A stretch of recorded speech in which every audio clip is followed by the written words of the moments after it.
Hello, good morning students. This is Shekhar from M Sigma Gokulam. Welcome to this ISRO 2025 exam paper which was conducted few days ago. For the mechanical students, I am going to discuss the solutions and key.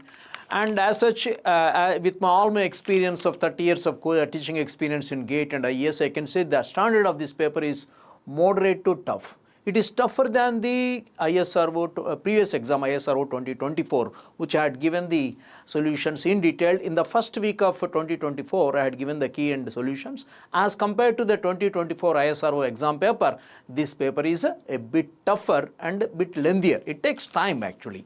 In fact, some questions seem to be very lengthy. Some questions are just straightforward. But overall, if you just look at the strength of the questions, the overall standard of the paper comes to the moderate and tougher.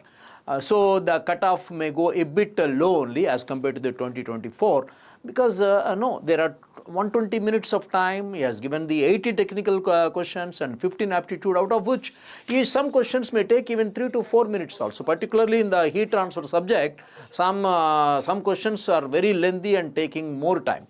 And he had maintained a good weightage, particularly for those 5 subjects like fluid mechanics, heat transfer, thermodynamics, strength of materials, and theory of machines and vibrations. Those 5 subjects who are very, very thorough, they can easily get the interview call and they may get the final selection also. Okay, so as such the paper is moderate to tougher, and now I am going to in detail discuss about the paper by taking the stream wise, because I have divided the total paper into 3 streams, that is thermal and fluid sciences, just on par with the GATE syllabus, because in the GATE syllabus also the entire mechanical can be divided into 3 streams. First stream is thermal and fluid, second stream is applied mechanics and design, which includes strength of materials, design, theory of machines, vibration, all under one group, and finally manufacturing and industrial. So first let me discuss on the stream wise basis. First let me consider the thermal and fluid stream, that is thermodynamics, fluid mechanics, heat transfer and applied thermodynamics. These 4 subjects I put it in the first stream. I will discuss about those subjects first. Then I will go to the applied mechanics stream, that is strength of materials, machine design, theory of machines and vibrations. That is the second stream. And finally, I will discuss about the production and industrial. Production and industrial is the last stream. And in the first stream, he has given about 32 questions. The total out of 80 technical questions, 31 to 32 questions were given in the first stream, that is thermal and fluid. There are around 28 to 29 questions in the second stream, that is in the theory of machines and applied mechanics. And finally around 20 questions in the production and industrial part. They had given around 21 questions. So the weightage is given like this: 30, 30 and 20. First stream is around 30 to 31 questions. So let me discuss about in detail about the solutions, key and analysis of the paper. Let me go to the first question.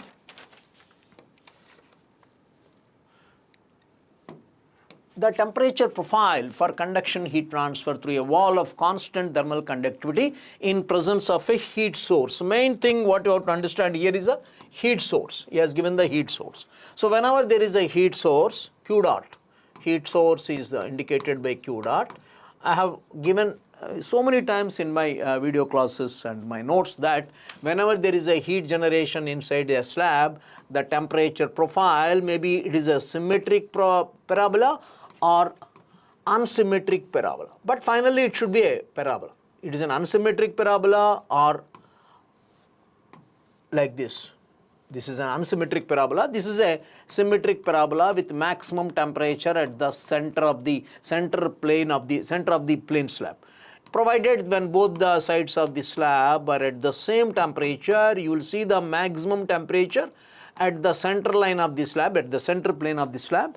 And in all the cases which I have shown, this is heat generation, uniform heat generation is there with constant thermal conductivity. It is an unsymmetric parabola. If it is unsymmetric parabola means this is T1 is greater than T2. In such case, you will get the unsymmetric parabola. Here, T2 is greater than T1. In such case, you will see the. But whatever it is, whether it is a symmetric parabola or unsymmetric parabola, whenever there is a heat source, heat generation is there, whenever there is a heat generation is there inside the slab, it should be a parabolic temperature distribution. Answer will be parabolic. And somebody may ask, if there is no heat source, somebody may get a doubt. If there is no heat source, what would be the temperature profile? Then it will be linear. Supposing if there is no heat source, the temperature profile will be linear. T1 is greater than T2. Supposing if T2 is greater than T1, the heat direction of the heat conduction is like this. Here the direction of the heat conduction is like here, like this. In this case also, assuming the constant thermal conductivity, it will be linear. Here the Q dot is 0. There is no heat generation. So if there is no heat generation, it would have been linear temperature distribution. Okay. Mind that in that case K is constant. Here also K is constant. If K is variable, again the situation changes. That is why the heat transfer subject is multi-oriented subject, because you require a proper logic. If there is a K is not constant, then what would have been the temperature profile? Maybe it is like this. If the K is a variable, the temperature may go like this or go like this. That means K is a function of temperature. In such case, the temperature profile will be like this. So whenever you are learning one question, whenever you are preparing for the GATE or IES or such a national-wise competitive examinations, when you are learning one question, you have to learn about all the surrounding domains. Then your concepts will be very clear and you can face the examination very, very confidently. So this is the heat generation cases. Please note that this Q dot symbol is given only for the heat generation cases. Heat generation means it is a parabola, right? This is the first question in the thermal stream. The next question will be I am solving the questions for the set D. Mind that it is set D in the ISRO paper I am giving. Therefore, the next question I am going to the question number 8. Question number 8, that because I am doing on the stream wise. First thermal and fluid I will finish it off. Then I will go to the applied mechanics and design. Yes, this is a very important question pertaining to the boundary layer theory. I told you so many times in my video classes that theory of boundary layer is that topic which is at the crossroads of fluid mechanics and heat transfer. If you learn that particular topic, theory of boundary layer, very well, you can answer many questions pertaining to the heat transfer, convection heat transfer, and also the fluid mechanics. So that is at the crossroads. Particularly the boundary layer theory is at the crossroads between fluid mechanics and heat transfer. Very two important subjects. So this question is pertaining to the theory of the boundary layer. So for whenever there is a fluid flow happening over a flat plate, whenever there is a fluid flow happening with a flat plate, there is a growth of the boundary layer like this. This is a free stream velocity V infinity. If up to here it is a laminar, provided the condition is local Reynolds number falls less than 5 into 10 power 5. There is, after that there will be a transition. This is all the flow is in transition, shifting from the laminar domain to the turbulent domain. In the turbulent domain, the local Reynolds number will be greater than 6.5 to 7, depending upon the surface roughness of the plate, 6.5 to 7. That is around 6.5 lakh to 7 lakhs. It will be a turbulent domain. So the question is asked, the thickness of the laminar boundary layer at a distance of x. This is a x measured from the leading edge. Here x is equal to 0. In the laminar domain, how do the boundary layer thickness vary with x? Because we have a very important solution, Blasius solution, very famously known in fluid mechanics as Blasius solution. Blasius solution says that delta is equal to 5x by root of Rex, where Rex is the local Reynolds number V infinity into x by nu, where nu is a kinematic viscosity. From this we can directly say that delta is directly proportional to the x to the power of half. X by root x is x to the power of half. The statement 1 is correct. The thickness of the thermal boundary layer here you can see the thickness of the thermal boundary layer, hydrodynamic boundary layer in the turbulent region. In the turbulent region, it is a continuous intermingling, full chaos, molecular chaos, and continuous intermingling of the fluid particles, where here the fluid particles are traveling in a laminae. The main difference between the laminar flow and turbulent flow is that In the turbulent flow, there is a continuous intermingling of the fluid particles with chunks of fluid mass jumping from one layer to the another layer, carrying more mass, momentum and energy. So in case of the turbulent flow, there is a continuous intermingling, molecular chaos is there, where the thickness of the boundary layer is directly proportional to the x to the power of 0.8 or 4 by 5. So that is also correct. Statement 2 is also correct, 1 is also correct. And boundary layer is laminar when Reynolds number is less than 5 lakhs. That is also correct. All the 3 statements are correct. Answer is D. This is the D is the correct answer. Okay. And we may also notice that in the turbulent boundary layer, in the turbulent domain, the thickness of the boundary layer rises more rapidly as compared to the laminar. As compared to the laminar domain, the thickness of the boundary layer increases more rapidly in the turbulent domain because of the continuous intermixing. Whereas in this case, the fluid particles travel in laminae without any intermingling in the laminar region. That is, as long as the local Reynolds number is less than 5 lakhs, it should be a laminar flow. All the 3 statements are correct. 3 is the correct answer. Then goes to the 9th question. This question is a lengthy question. Definitely, this is the lengthiest question of the paper, I can say. Very difficult to do without calculator. Slightly tougher question in heat transfer pertaining to the radiation heat transfer regarding the flat plate collector. A solar flat plate collector which is meant for maybe heating the water, here. Generally, if this is a solar flat plate collector, there is a solar incident radiation. A flat plate collector with no cover plate has a selective absorber of with a selective absorber of emissivity 0.2.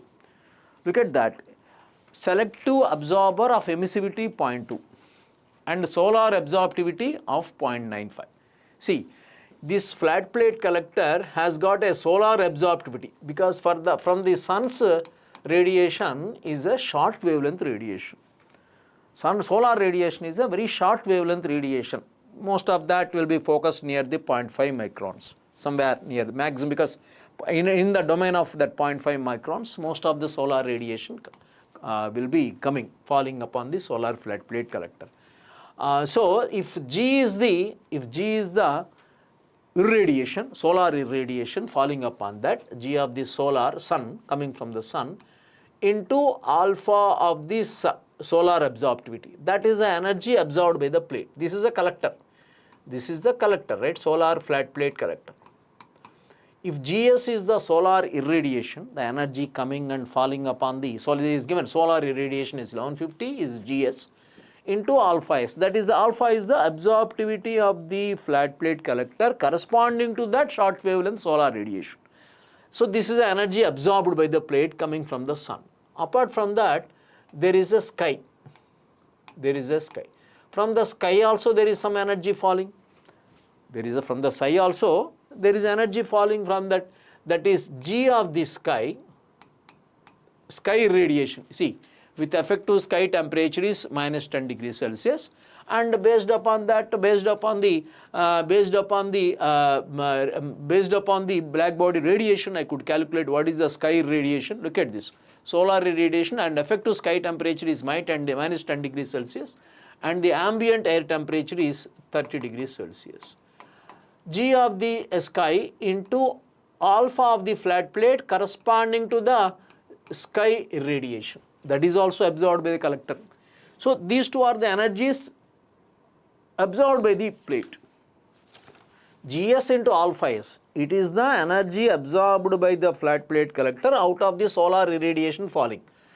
G sky into alpha sky is the energy absorbed by the plate from the irradiation falling from the sky. That is, the G sky is the irradiation coming from the sky corresponding to that minus 10 degrees Celsius. And these two are the energy absorbed. At the same time, there is energy loss, that is a Q convection. Q convection to the ambient, that is HA delta T, that is temperature of the plate minus temperature of the ambient. Because H is given, simple Newton's law of cooling will give the heat loss, Q convection heat loss to Q convection to ambient. That is a loss going off. And at the same time, the plate also will emit some energy. This is the emissive power of the plate. emissive power of the plate that is lost from the plate. So these are the energies coming and absorbed by the plate. These are the energies going out of the collector in the form of the energy emitted from the collector, because the temperature of the plate has been given. You have to calculate, of course, sky radiation, calculate the useful removal rate. What is the temperature of the plate? Temperature of the plate has been given. Absorbed surface temperature of the plate has been given. Temperature of the plate is 125 plus 273 Kelvin. All temperatures must be written only in Kelvin. Okay, temperature of the ambient is given. Temperature of the ambient will be 30 plus 273. 30 plus 273, that is 303 Kelvin. Okay, so temperature of the ambient given. This is a heat lost. This is a heat lost by convection. This is energy emitted by the plate. Okay, and the balance will be the useful energy. The balance will be the useful energy. So if you write the energy balance,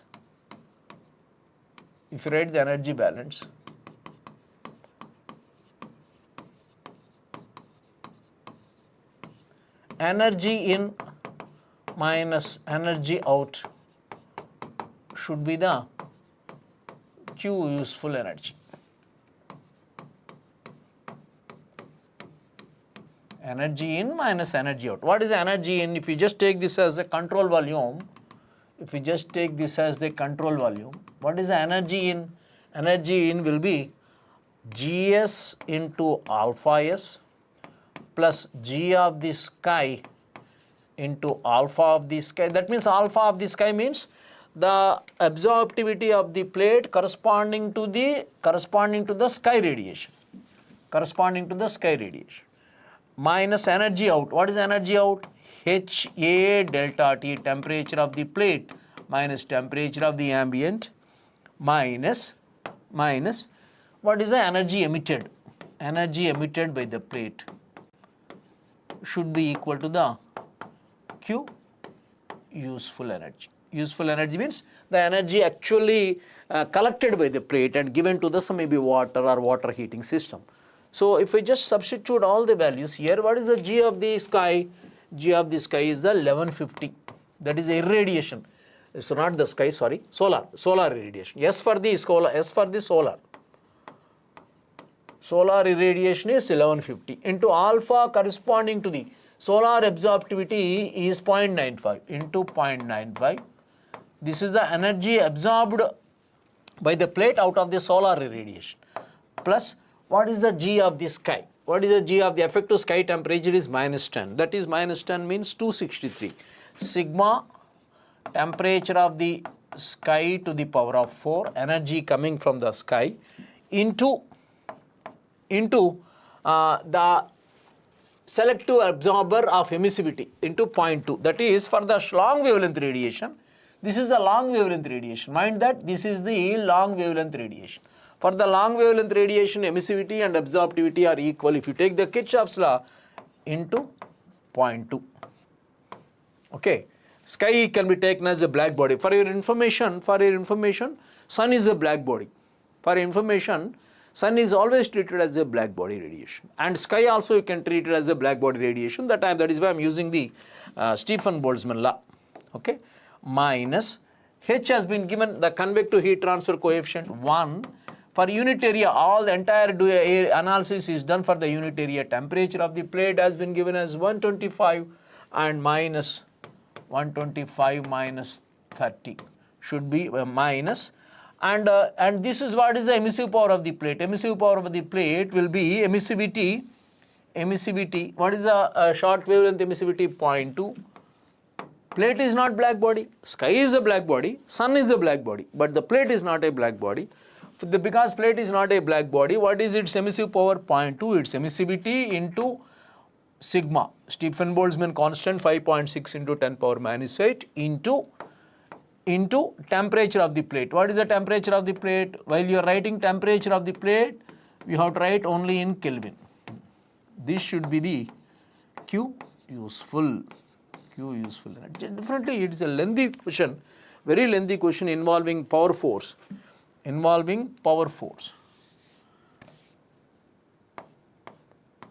1150 is the solar irradiation.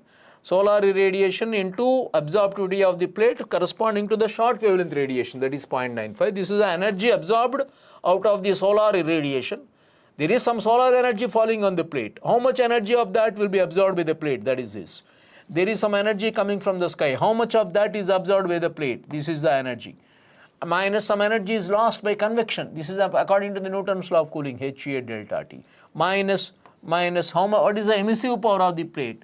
For the plate, how to calculate the emissive power? Emissivity of the plate, which is given as 0.8, because absorptivity and emissivity are equal, into sigma into temperature of the plate to the power of 4. All that should be equal to the Q useful energy in watt per meter square. Answer will be Q useful will be 767.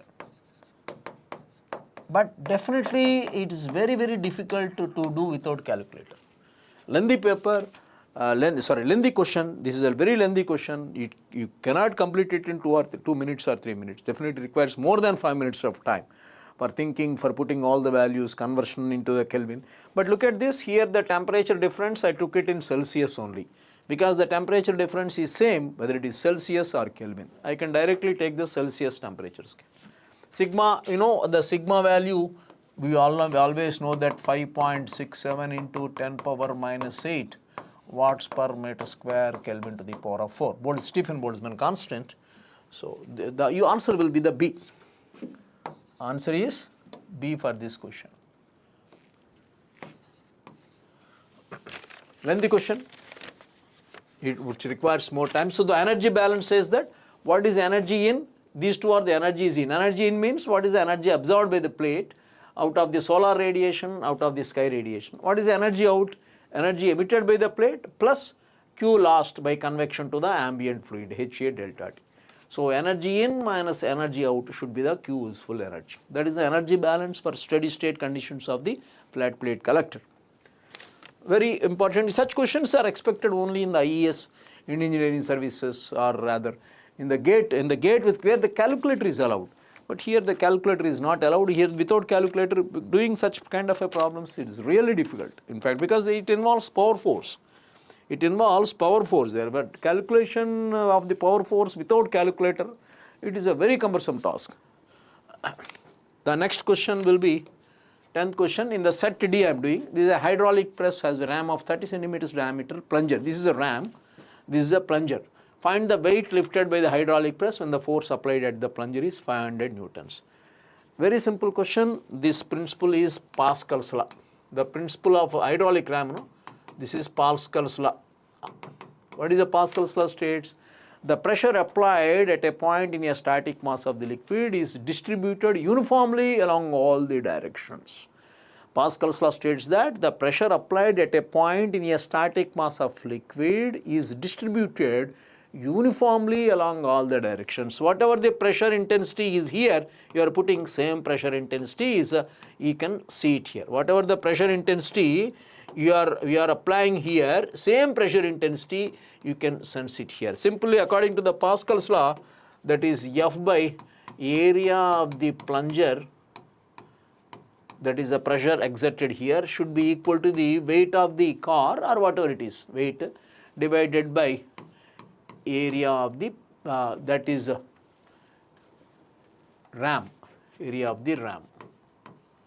So what he has applied, the weight is required, weight is equal to what is the force applied? 500 into what is the area of the ram? Area of the ram will be pi by 4 d square, 30 square, divided by area of the, area W will be equal to the F into area of the ram by area of the plunger. Area of the plunger will be pi by 4 into 4.5 whole square. Okay. Answer will be, for this question, answer will be 22.22 newtons.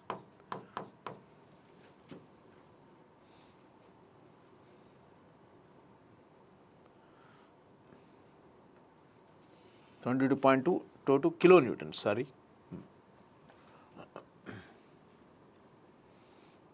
Answer will be D. 30 by 4.5. 8, no, this gets cancelled. 30 by 4.5 will be around 7 into 7, 7 square, it becomes around 49, around you can take it as 50, slightly less than 22.25 kilonewtons, it will be 22.22 kilonewtons. Answer is D.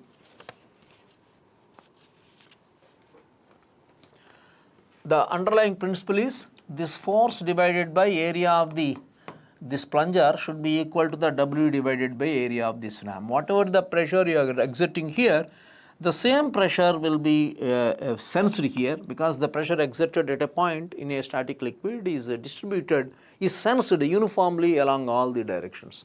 The pressure here and the pressure here must be the same according to the Pascal's law of hydrostatic pressure. Then the next question will be 15th question. First I am doing on the stream wise. Thermal stream I will first finish.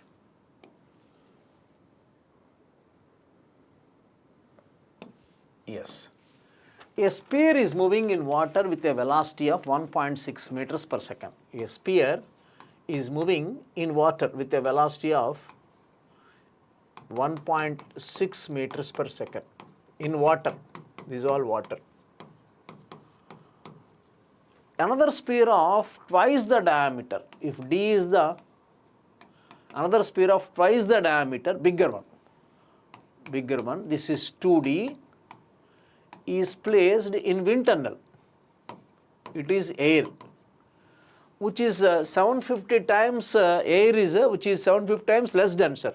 Rho of the air divided by rho of the water is given as 750 and 60 times less viscous. Definitely air is less viscous than water. Dynamic viscosity of air divided by dynamic viscosity of water, it is how many times? 60 is given that. Then the velocity of the air, the velocity in air, how much it will be? It is the velocity in water, giving the dynamically similar condition. This word is important. The entire logic is here. Dynamically similar.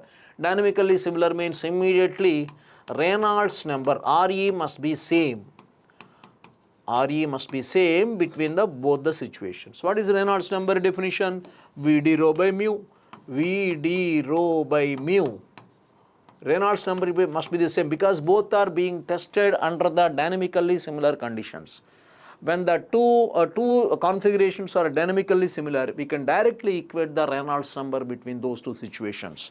In water is equal to VD rho by mu in air.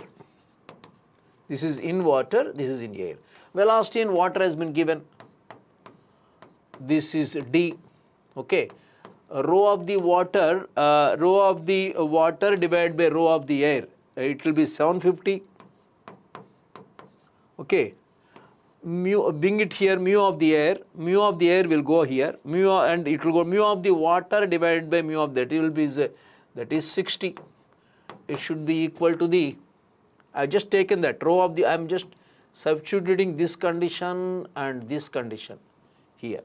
That should be equal to the, this is D, V into, this is what is the diameter in air, it is a 2D. You will get the velocity in air. Answer will be velocity in air will be 10 meters per second. Answer will be B. B is the answer. I have just equated the Reynolds number in water and Reynolds number in air. Given that density of the water divided by density of the air has been given, that is 750. Mu of the water divided by mu of the air, that will be 60. Sorry, it is mu of the, it is 1 by 60. Is less, no? That is, I have given wrongly. This is 1 by 750. This will be 1 by 60.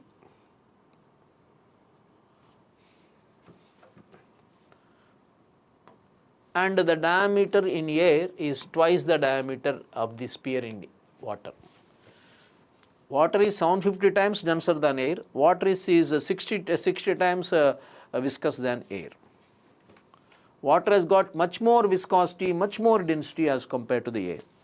So just because rho of the water divided by rho of the air is 750, mu of the water divided by mu of the air is 60. That you will get the answer as 10 meters per second. The main concept is Reynolds number must be the same. The definition of the Reynolds number is inertia force by viscous force, whose formula is Vd rho by mu. Then the next question goes to the 17. A Bourdon gauge. Bourdon gauge always measures the gauge pressure. Remember, it measures the gauge pressure. Gauge pressure is, how do you define the gauge pressure?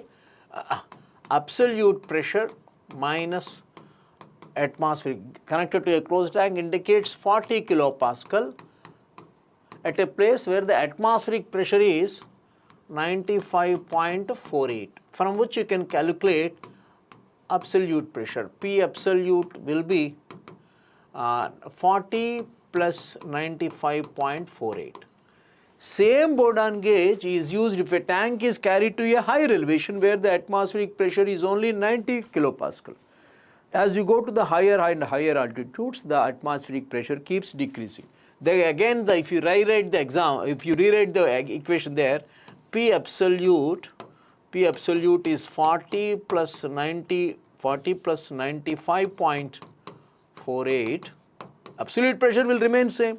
Whether you measure the tank, same tank is lifted to the higher elevations. Whether at the higher elevation or a lower elevation or at any elevation, the absolute pressure remains the same. How do you define the absolute pressure? Atmospheric pressure plus gauge pressure. What is the atmospheric pressure? Atmospheric pressure plus gauge pressure. What is the atmospheric pressure? Atmospheric pressure will be 90. Gauge pressure we have to calculate. New gauge pressure. New gauge pressure will be the reading of the new gauge. New gauge pressure will be 40 plus 95.48 minus 90. 45.48. Answer is C. Answer is C. So the only main definition is gauge pressure is equal to absolute pressure minus the local atmospheric pressure. What is changing in the entire problem? The local atmospheric pressure is changing, but the absolute pressure remains the same. The absolute pressure in the tank remains the same, but the local atmospheric pressure changes based upon the elevation. Therefore, the gauge pressure also changes. So this is the new gauge pressure. You should understand that if this is the atmospheric pressure, if this is the gauge pressure, this sum, this total sum will be the absolute pressure. Absolute pressure is equal to atmospheric pressure plus atmospheric pressure plus gauge pressure. This is, here the absolute pressure is 0. Okay, absolute pressure is equal to atmospheric pressure plus gauge pressure. So that is the question. Then the next question will be 19th question. 90% of an iceberg, then an iceberg is there. 90% of the volume is below the surface of the seawater. This is the seawater. And only 10%, 90% volume is inside, only the 10%, this is 10% volume is at the tip of the iceberg above the surface of the mean sea level. And find the density of the iceberg. Very simple problem. Weight of the iceberg. Very simple question. Such questions are very, very simple. It won't take even 1 minute to solve. But some questions which I have done, like the earlier flat plate collector, it may take more than 4 minutes. You have to judge wisely in writing such exams.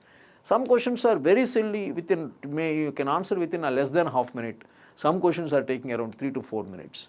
There is extremely limited. Weight of, for the principle of buoyancy will be weight of, this is the buoyancy. Principle of buoyancy principle or principle of flotation. Principle of flotation is also called. Weight of the iceberg. Weight of the iceberg will be density of the iceberg into volume of the iceberg. Density of the iceberg into volume of the iceberg density into volume will give the mass into g, that is the weight of the iceberg. What is the force of buoyancy? Weight of sea water displaced. According to the Archimedes principle, weight of sea water displaced, that is the force of buoyancy, which is acting upwards, weight is acting downwards. This is a principle of flotation. Whenever a body is floating, the weight of the body must be equal to the force of buoyancy. Both the forces are equal in magnitude, opposite in direction, and they are collinear. Okay, weight will be acting here, the weight may be acting here, and the force of buoyancy will be acting like this. Both the forces must be balancing each other so that the iceberg will be under stable equilibrium, static stable equilibrium. Weight of the sea water displaced will be, how much volume of the sea water is displaced? 0.9 into volume of the iceberg. That much volume of the sea water is displaced into density of the sea water. That will give the mass of the sea water displaced into g. Okay, you can just directly calculate that answer will be 922.C5. Then the density of the sea water, rho of the sea water will be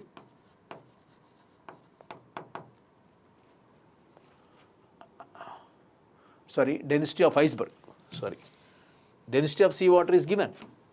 Density of the sea water is given, that is 1025. Substitute here, volume of the iceberg gets cancelled. Volume of the iceberg gets cancelled, g gets cancelled. You can easily calculate the, that is answer for this question will be 922.5. Density of the iceberg will be 922.5 kg per meter cube. Straight question, very simple question based upon the Archimedes principle. The force of buoyancy is equal to the weight of the sea water displaced by iceberg. This is only 90% of the volume of the iceberg is inside the sea water. Therefore, how much volume of the sea water is displaced? 0.9 into volume of the iceberg. 90% of the volume of the iceberg is displacing the sea water into density of the sea water. This is the mass of the sea water displaced into g.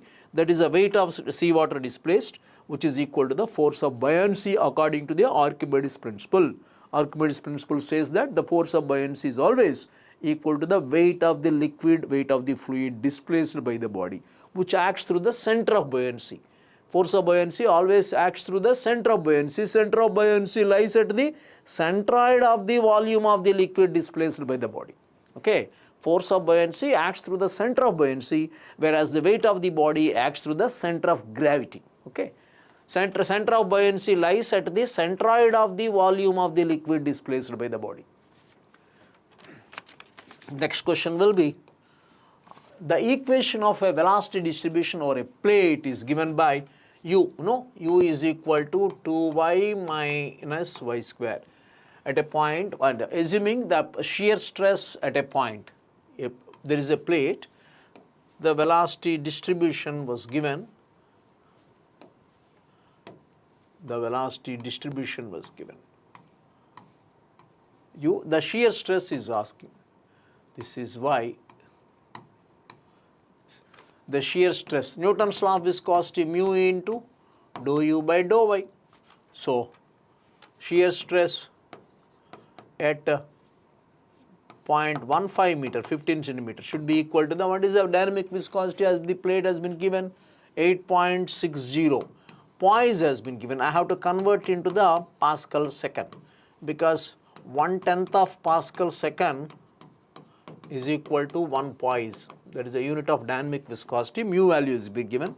Dou by dou y of u. U is 2y minus y square. That is 8.60 by 10 into 2y.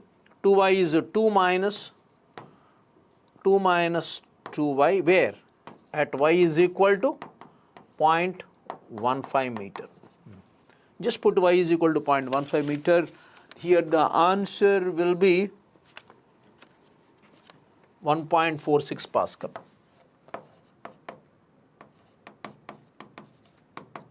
1.46 Pascal. I have to convert that poise into the Pascal second. because answers are given in pascals, 1.46 pascal. This is answer. Because note that dou u by dou y is different. Dou u by dou y is different at different y values. Therefore, look at that. Dou u by dou y is different at different y values. Therefore, shear stress also changes with respect to the y. Here, the tau is a function of y. You may notice that. Shear stress itself is a function of y. We have calculated at y is equal to 0.15 meter. Okay, measured from the plate. Here the y is equal to 0. Okay, here the y value is 0. So 21st question, a thin plate. Again, the question is asked on the Newton's law of viscosity. So there are two questions are asked on the Newton's law of viscosity. Shear stress is directly proportional to the rate of shear strain. There is a plate. There is a thin plate is sliding here. The gap between the plate and this inclined plane, this is given as that name. He has given uniform gap as given as epsilon. The plate is sliding with a uniform velocity v. This is the plate. Plate is sliding with a uniform velocity v. So how many forces are acting? This is alpha on the plate along the sliding direction, along this direction of the motion. How many forces are acting? Only two forces. One is weight component. If W is this, what is the weight component? This will be W sin alpha, the component of the weight. And upward force in this direction will be viscous force. The viscous force and the weight component are acting opposite direction. There are only two forces acting at opposite direction. That the net force on the plate is 0. Therefore, acceleration is 0. That is why the plate is moving with a constant velocity. The plate is sliding down with a constant velocity, right? So, from Newton's law, weight component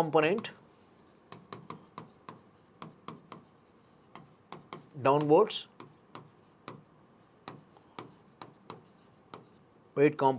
should be equal to the viscous force upwards. What is the weight component? W sin alpha. What is the viscous force? Viscous stress into area of the plate. A is the contact area. Mind that if this is the area of the plate. Okay, this is the area of the plate. What is the stress? Mu into dou u by dou y. Because the gap is very small, mu into v by, what is the gap? Epsilon into a. You can think that gap being very small, so you can propose that velocity distribution as a linear, like this. Shear stress. This linear, the gap being small, dou u by dou y, you can write it as the v by epsilon, that gap. So this is the shear stress distribution. You can think that's a linear velocity profile. My contention here is because the gap is very small, because the epsilon is very small, the velocity distribution in that gap, in that narrow gap, can be taken as a linear. So v by epsilon, from which we can calculate the terminal velocity v as W sin alpha epsilon by mu into a. W sin alpha into epsilon. The answer will be B. B is the answer. 21, B is the answer. Epsilon is the gap, that gap between the plate and the inclined plane, which is very small, you can consider, filled with oil of constant viscosity mu, right? Next question will be also from this thermal stream. In forced convection, which of the following is true for the Stanton number? Yes, important number, Stanton number. Actually, from the definition of the Stanton number, formula wise, I can take, it can be defined as Nusselt number divided by the product of Reynolds number into Prandtl number, which can also be called as Nusselt number divided by Peclet number. This is actually ST, Stanton number denoted as. Actually, it is answer is theoretically it can Nusselt number is HL by K. We can say or HD by K. Reynolds number is VD rho by mu. Prandtl number is mu Cp by K. Actually, this is the formula for the Stanton number. Okay. By cancelling some of the things there, okay, that definition will become ratio of the heat transfer to thermal capacity of the fluid, because it involves, see, mu gets cancelled, okay, HD by K or HL by K, D gets cancelled. So rho Cp is connected to the thermal capacity. H is connected to the heat transfer rate. Answer will be the A. Stanton number is Nusselt number divided by product of Reynolds number into Prandtl number. HD by K divided by VD rho by mu into mu Cp by K. The product of Reynolds number and Prandtl number is also called as Peclet number. In fact, the Stanton number is very important in Reynolds-Colburn analogy. Reynolds-Colburn analogy. This is very important analogy, which is the analogy between fluid friction and heat transfer. Friction coefficient, fluid friction, analogy between fluid friction, that is regarding the friction coefficient, and heat transfer rate. Heat transfer coefficient. Friction coefficient and convection heat transfer coefficient are related. This is CFX and HX. They are related by this Reynolds-Colburn analogy. In that analogy, this Stanton number is a very important number. The importance of the Stanton number lies in the Reynolds-Colburn analogy, which is the analogy between fluid friction and heat transfer coefficient. That is, just by knowing the CFX, we can calculate the convection heat transfer coefficient, even when heat transfer is not there. By knowing CFX, skin friction coefficient, it is also called as the skin friction coefficient or drag coefficient. By knowing the skin friction coefficient or drag coefficient, we can calculate the convection heat transfer coefficient. That is called as the analogy between fluid friction and heat transfer coefficient, famously known as Reynolds-Colburn analogy. In that analogy, this number plays a very vital role. Stanton number, ratio between heat transfer rate and thermal capacity. We can notice that. By cancelling, you get the thermal capacity means what? Rho Cp, connected with the rho Cp. Okay. H is connected with the convection heat transfer coefficient. Right. 22. This is next question will be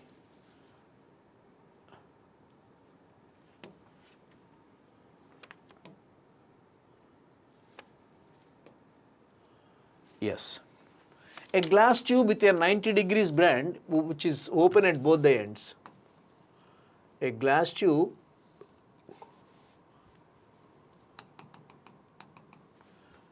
is inserted into a flowing stream of oil. This is oil with a specific gravity 0.9, oil specific gravity, with one end open direct upstream and other end is directed upwards. Okay. What is the oil inside the tube is 50 mm.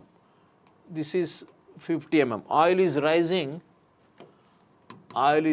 inside the tubes. It is 50 mm higher than the surface of the flowing oil. It is the oil, right? No? This gap has been given as, because once the oil enters with velocity into this point which is facing the upstream, the fluid oil becomes stagnant. This point is also called as the stagnation point, because oil becomes stagnant at that point, at the tip of the, this instrument is also called as the petard tube, a simple petard tube. Okay. So this oil becomes stagnant here, and that kinetic energy of the oil gets converted into the pressure head. The main underlying principle is the Bernoulli's equation. The kinetic head of the kinetic energy of the oil, or the kinetic head of the oil, after entering the tip of the petard tube, it gets converted into the pressure head. That is why the oil is rising inside the petard tube. So formula will be CV into root 2 GH, but the coefficient of velocity we can take it as the 1 G you can take it as the 9.81 or 10, you can round it up. And what is the rising there? 50 divided by 1000. So many meters per second. This is the velocity of the oil. The answer will be 0.99, almost 1 meters per second. This is the velocity of the oil. Velocity of the oil at a location just in the upstream of that tip of the petard tube, where once the oil enters that the tip of the petard tube, it becomes the stagnant. So that point is also called as the stagnation point. That velocity head gets converted into the pressure head. That is why the oil is rising inside that petard tube, static petard tube, simple static petard tube. Here the actually CV will be there, coefficient of velocity, it can be taken as 1 if nothing is mentioned. Right, this is a very simple question. Such questions are very simple. Surface tension of water-air interface is 0.073. The gauge pressure inside a rain droplet. The sigma was given. The P gauge is asking. The gauge pressure is asking. P gauge inside the droplet. Straight formula, P gauge is equal to 2 sigma by R. Sigma has been given 0.073 Newton per meter. What is the diameter there? Drop of 1 mm, 1.6, that is 0.8. You have to convert into the meters. This is the formula, Newton per meter square or Pascal. Answer will be 182 Pascal.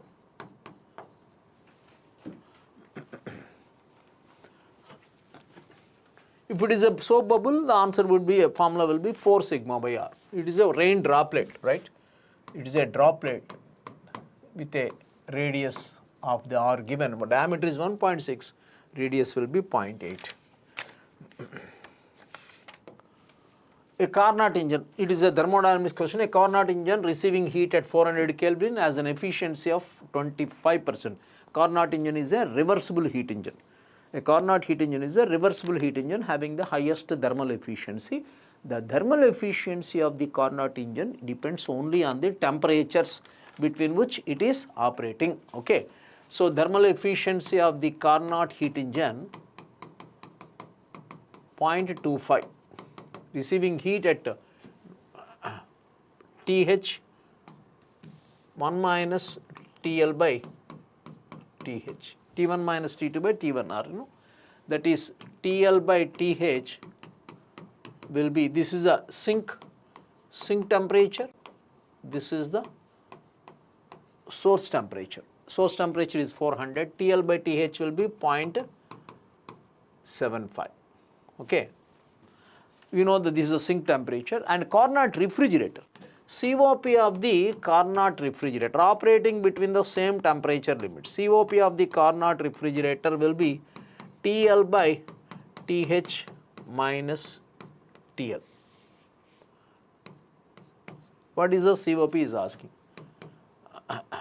So you can take it denominator 1 divided by TH by TL minus 1. TH by TL will be 1 by 0.75. Substitute here. 1 by TH by TL will be 1 by 0.75 minus 1. Answer will be 3.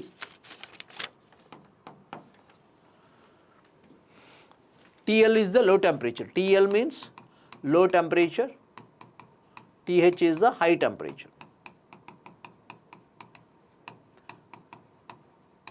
Just like Carnot engine, efficiency is a function of only temperatures between which the heat engine is operating. You see, we are all aware that Carnot heat engine, its temperature, if the operating temperatures are TH and TL, if it is a Carnot heat engine, its thermal efficiency will be depending only on the temperatures. This is 400 Kelvin has been given. TL is not given, but if it is a Carnot refrigerator is there, if it is a Carnot refrigerator, this is an anti-clockwise. No? Carnot refrigerator on the TS plane, this is a Carnot refrigerator. Same temperatures it is operating. This is TL, this is TH. Its COP is given by TL minus TH. Look at this. This is a clockwise, this is a Carnot heat engine, it is a Carnot refrigerator. Carnot refrigerator or reversible refrigerator is an anti-clockwise sense. Okay, 3 is the answer. Straight question, simple question. Yes, this is a slightly tougher and a little bit logical also as such. You see, there is a base. Question on the radiation shape factor. This is a question on the radiation shape factor. There is a one surface. There is another surface here. This is B, this is A, this is 200, this is 200. Point B is directly above at the center. If this you take this as A1, if you take this as A1, that is surface 2, surface 1, this is surface 2 A2. If you take this as BC, okay, this is 200, he has given that this is 200, this will be 100, this will be 100. So from that definitely it forms an isosceles triangle. It forms an isosceles triangle, right?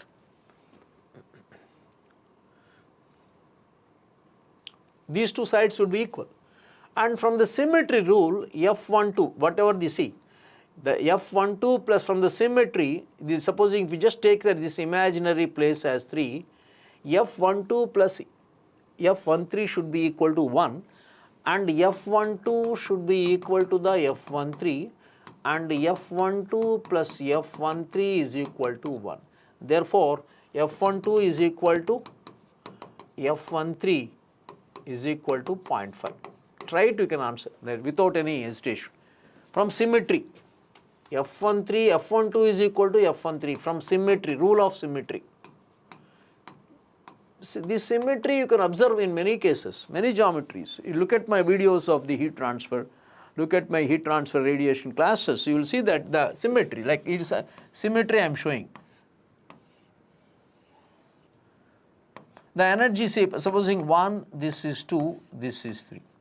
Here F31 should be equal to the F32. Here F31 should be equal to the F32.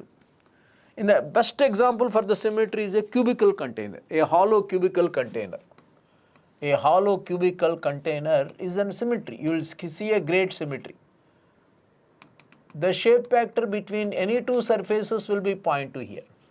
Supposing with respect to the base, this surface, and this surface, the opposite surface. Supposing if this room is taken as a cube, this room, hollow cubical container, this shape factor and this shape factor and this shape factor and that shape factor will be the same, provided if this is a hollow cubical container. If this room is taken as a hollow cubical container, the floor will have the same shape factor with respect to all the 4 walls. Similar symmetry you can see. Actually, somebody may ask, if the sides are not equal, if this side and this side, here from the geometry, because this point is directly about the center point, this is about the center point, we said this length and this length are equal, I got it. Supposing if these two lengths are not equal, again we have a different formula for that, we can calculate. But from this particular symmetry, we can say that F12 is 0.13. Now we can write A1 F12 is equal to A2 F21. This is A1, A1 will be 200 into 0.5, F12 is 0.5, this is 1, this is A2, A2, how to get the A2? This is 100, this is 100, this also will be 100, okay. So you can calculate the BC length, we can calculate BC length will be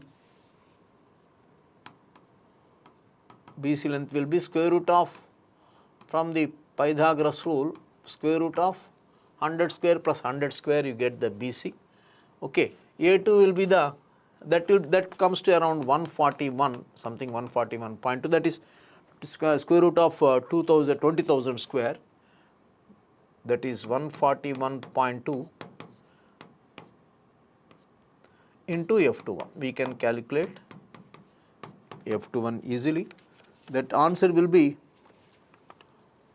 0.707.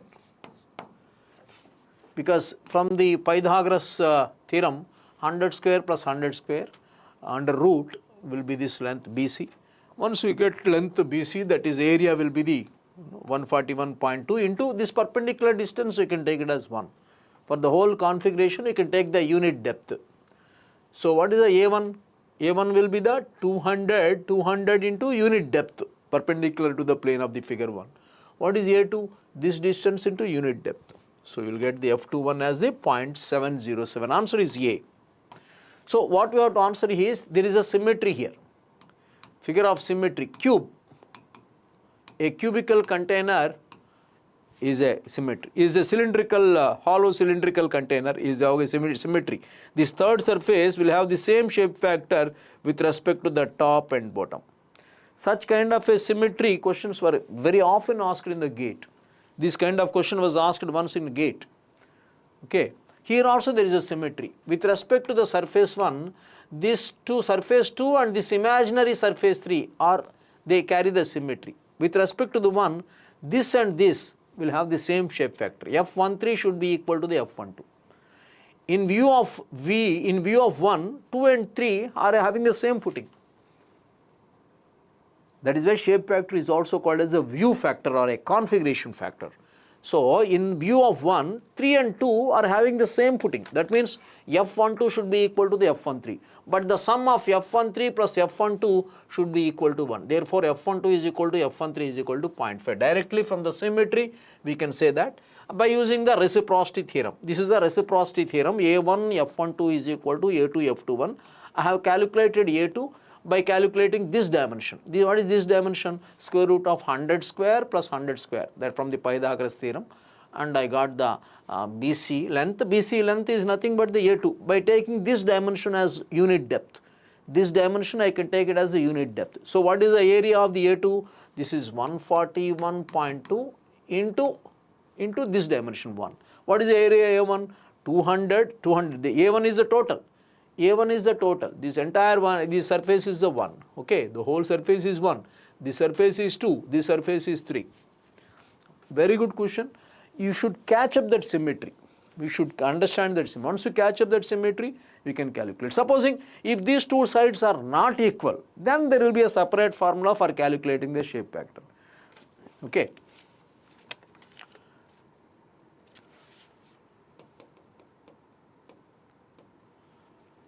First I am solving all the thermal, fluid and applied thermodynamics, fluid mechanics, heat transfer, thermodynamics, all the related questions. This is a thermocouple question, definitely a lengthy question, where the unsteady state conduction heat transfer. There is a thermocouple, there is a gas stream,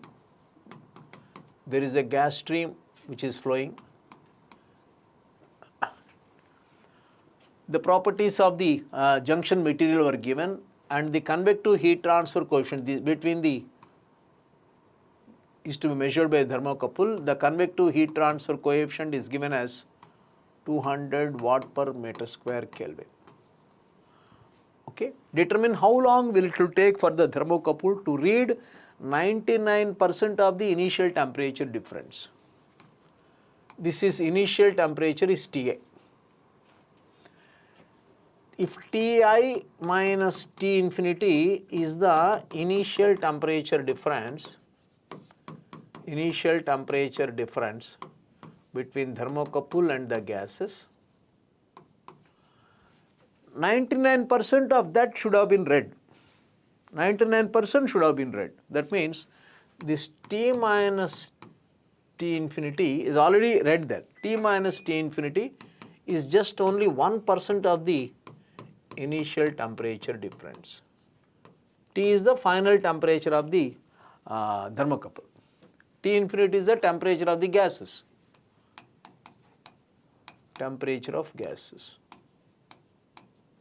Ti is the initial temperature of the thermocouple.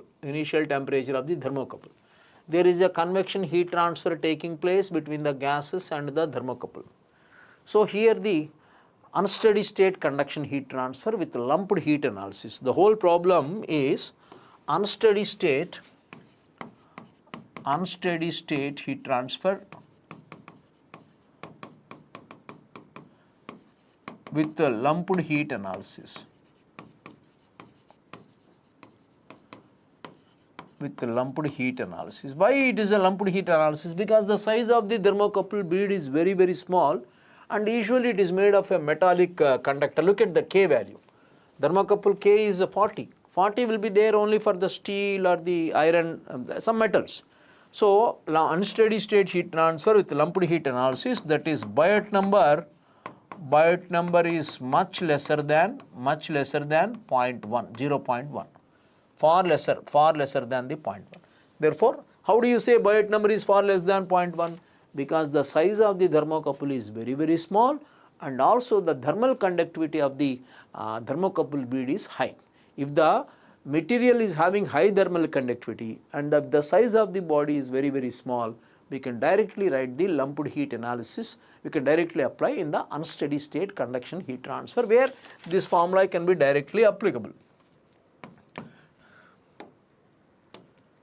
Ti minus T infinity divided by T minus T infinity is equal to e to the power of HA by rho V Cp into tau. He has given the relation between T minus T infinity and Ti minus T infinity, as already we know the ratio. H has been given, A by V will be equal to the 3 by R. This is a spherical bead.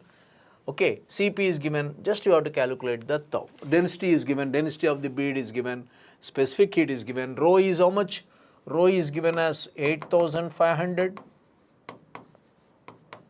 Cp, we should always keep it in joules only, 320 joule per kg Kelvin. Cp has been given, A by V has been given, H has been given. You just need to calculate the tau, because this relation already has been given. Ti minus T infinity by Ti minus is 1 by 0.01. We can calculate the tau as the 10.5 seconds. Here the problem, it is the problem of unsteady state conduction heat transfer with the lumped heat analysis. Unsteady state conduction heat transfer with the lumped heat analysis. Lengthy problem, takes more time, calculation also. A by, because it is a spherical bead where R is the radius, of the bead has been given, as you know. What is the size of the bead? 1 mm diameter, right? Radius will be 0.5 mm. We have to convert into the meters there. A by V is because spherical bead, area is 4 pi r square, volume is 4/3 pi r cube, density is given, specific heat is given. Specific heat you have to write only in the joule per kg Kelvin. H has been given. You have to just get the time taken by the bead to read 99% of the initial temperature difference. Already initial temperature difference, if it's Ti minus T infinity, 99% is already read. Only the 1% difference is there, 1% error. So that is T minus T infinity should be the 0.01, 1% of the initial temperature difference. Okay. H is given, you have to just apply in this formula based on this relation. You will get the tau as the 10.5 seconds. Time taken to read 99% of initial temperature difference.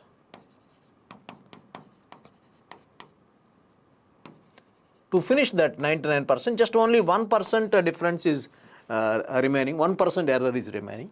To reach that condition, it will take 10.5 seconds based upon this formula, which is the formula applicable in all the lumped heat capacity analysis, where the Biot number is far less than 0.1. When can you apply the Biot number is far less than 0.1? When the material is having a good thermal conductivity, if the size of the bead is very, very small. Look at the size of the bead, just 1 mm diameter. So the next question will be 41. In a gas turbine cycle, turbine output is a very simple straight question. Thermal efficiency of the gas turbine cycle. Turbine work minus compressor work divided by heat supplied. Turbine work is 600, compressor work is 400, heat supplied is 1000, 0.2, 20%. 600 minus 200, 0.2, 20%. Very simplest question, you can do this problem within 20 seconds. If you know the concept, you can do it. The answer is D.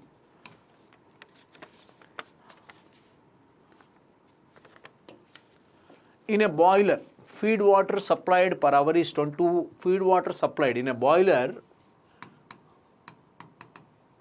feed water supplied is mass of the water supplied is 205 kg per hour, and coal-fired fuel will be 23 kg per hour. All hour basis has been given. Net enthalpy rise per kg of water. You get the steam, right? Water get converted into the steam in the boiler by burning this coal. What is the fuel here? Coal. By burning the coal, we get the heat. That heat is supplied to the water to convert into the steam. So net enthalpy rise per kg of water is 115 kilojoules. Okay, 1 kg of the water is picking up 115 kilojoules to get converted into the steam. From water to the steam, to become water to the steam, it is absorbing 115 kilojoules per kg of water.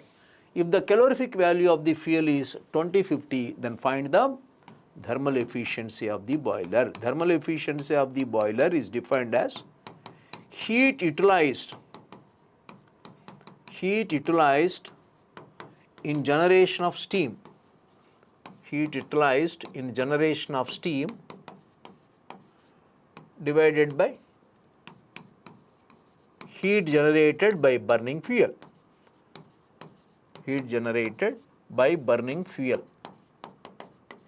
What is the fuel here? Coal. In any boiler, the fuel will be coal. What is the heat generated? How much mass of the steam, mass of the water you are generating? Mass of the water you are converting 205 kg per hour into 115. This is kg per hour into kilojoule per kg. So the units will be kilojoules per hour divided by heat generated. How much coal you are burning per hour? 23 kg per hour you are burning into calorific value. What is the calorific value? 1 kg of coal is liberating 2050. This is kilojoule per kg. So check the units there. Kg gets cancelled, kilojoule per hour. This kg gets cancelled, kilojoule per hour. The answer will be 50%. Actually, this is low efficiency, I can say. A well-maintained boiler could have efficiency up to around 90%, 85, 90. This is a low efficient boiler. A good maintained boiler may have the efficiencies up to around 85 to 90% by extracting all the heat from the exhaust gases of the boiler. If you can recover the heat, you can improve the efficiency. Actually, this is a low efficiency only. So heat utilized in the generation of steam, heat generated. How much heat is actually transferred to the water? In the furnace we are feeding the coal and burning it. At that heat you are transferring to the water to convert into the steam. So 1 kg of the water is picking up how much heat? 115 kilojoules, 1 kg of water. So how much steam you are generating? 205. 205 into 115. This is the heat utilized in generation of steam divided by heat liberated by burning the fuel. This much fuel is burned per hour into 2050. So answer will be 50%.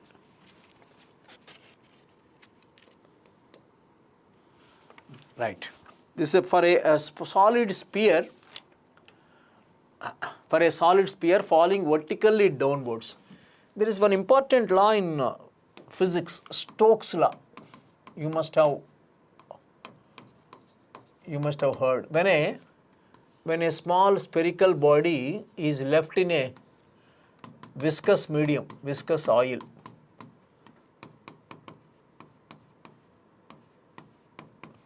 this is a small metal sphere.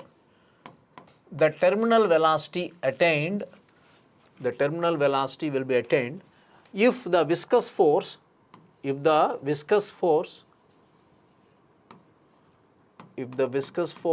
is exactly balanced by the weight. It will fall with the constant velocity. Once the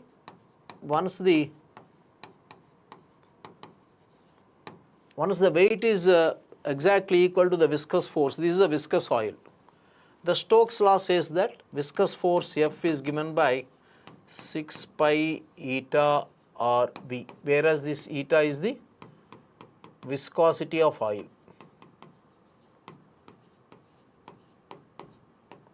This equation is called as the Stokes law.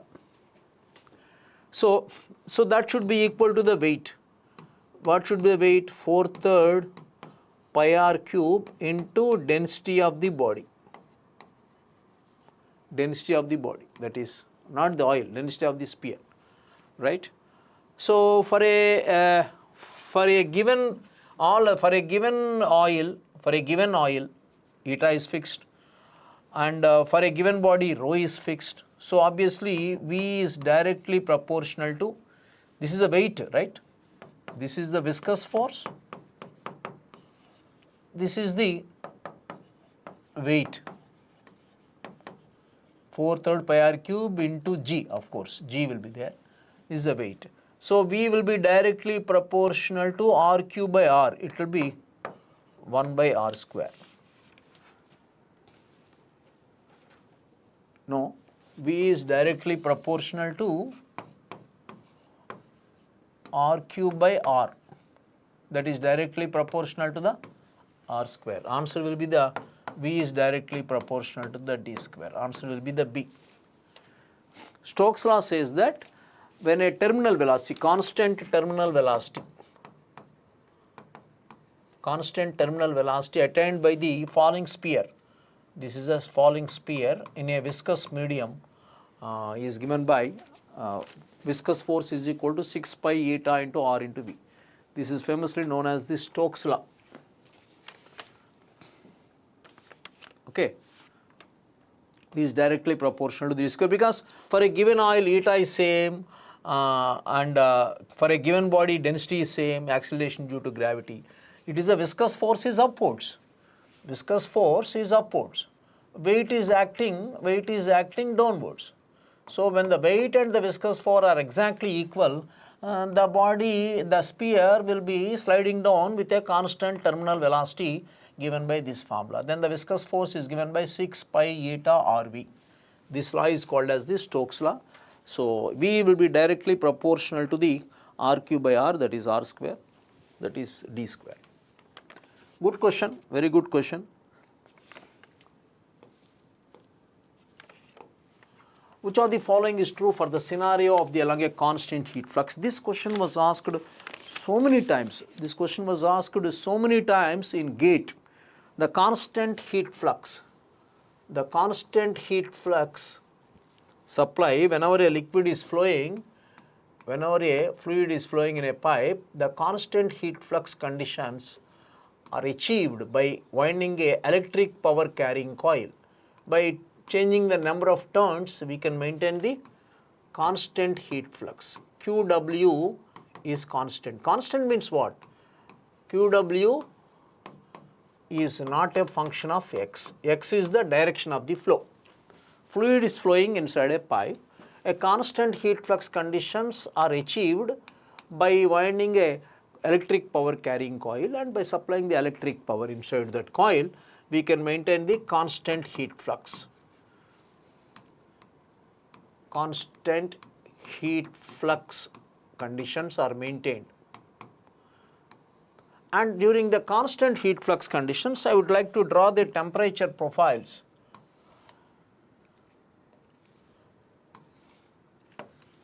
How would the temperature varies? If T is the temperature, X is the direction of the flow,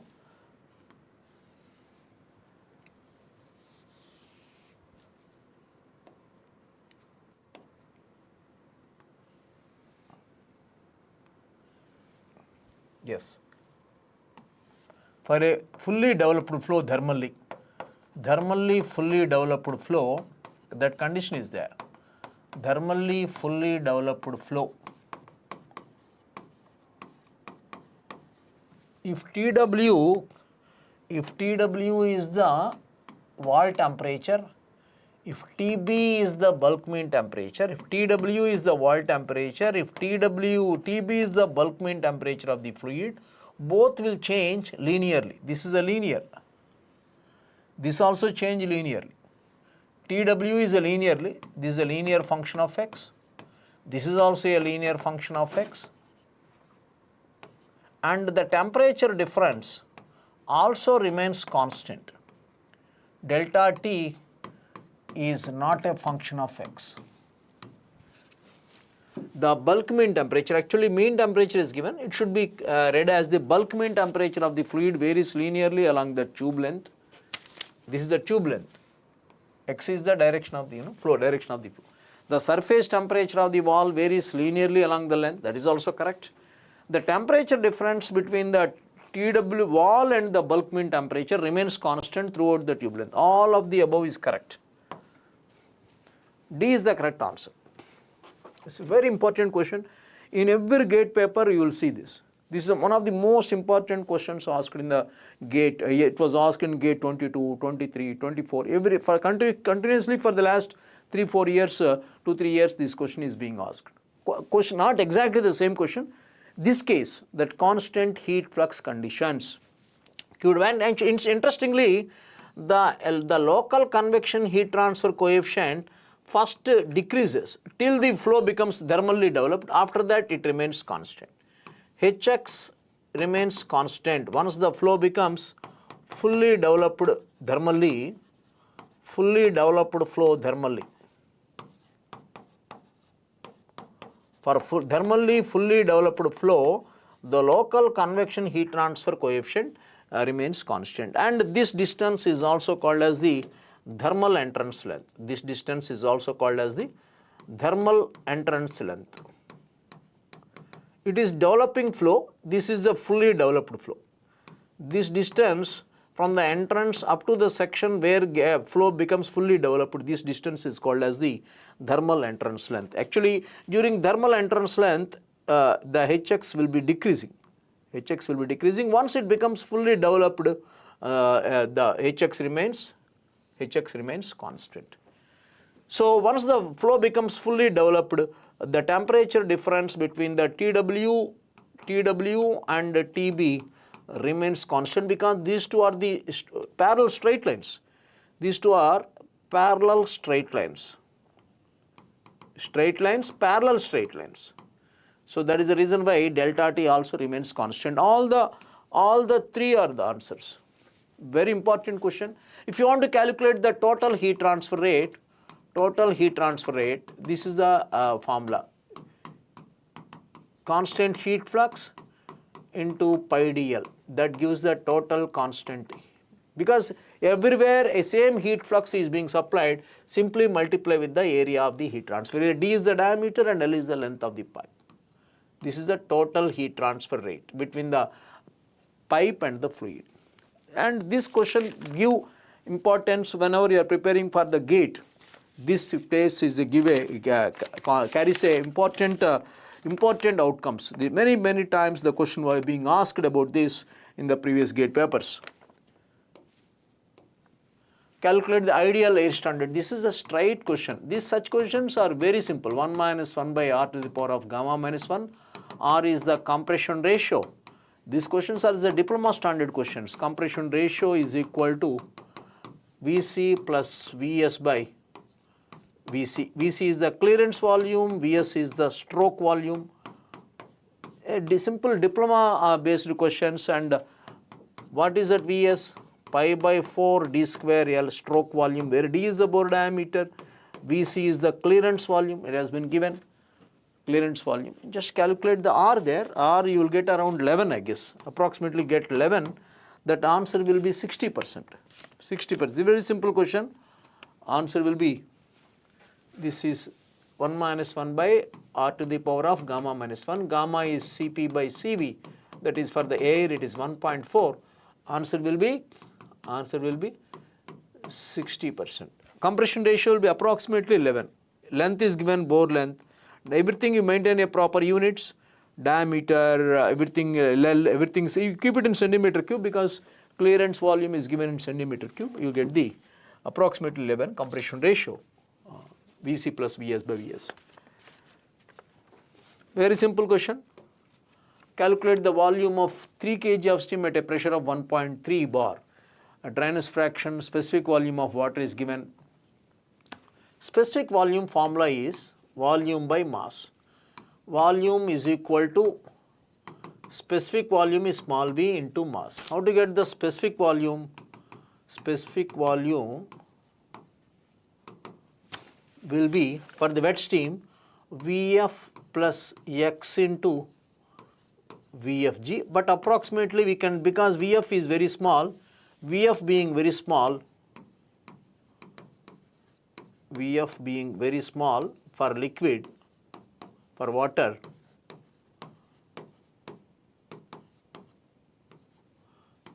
for the wet steam, it can be simplified as x into Vg.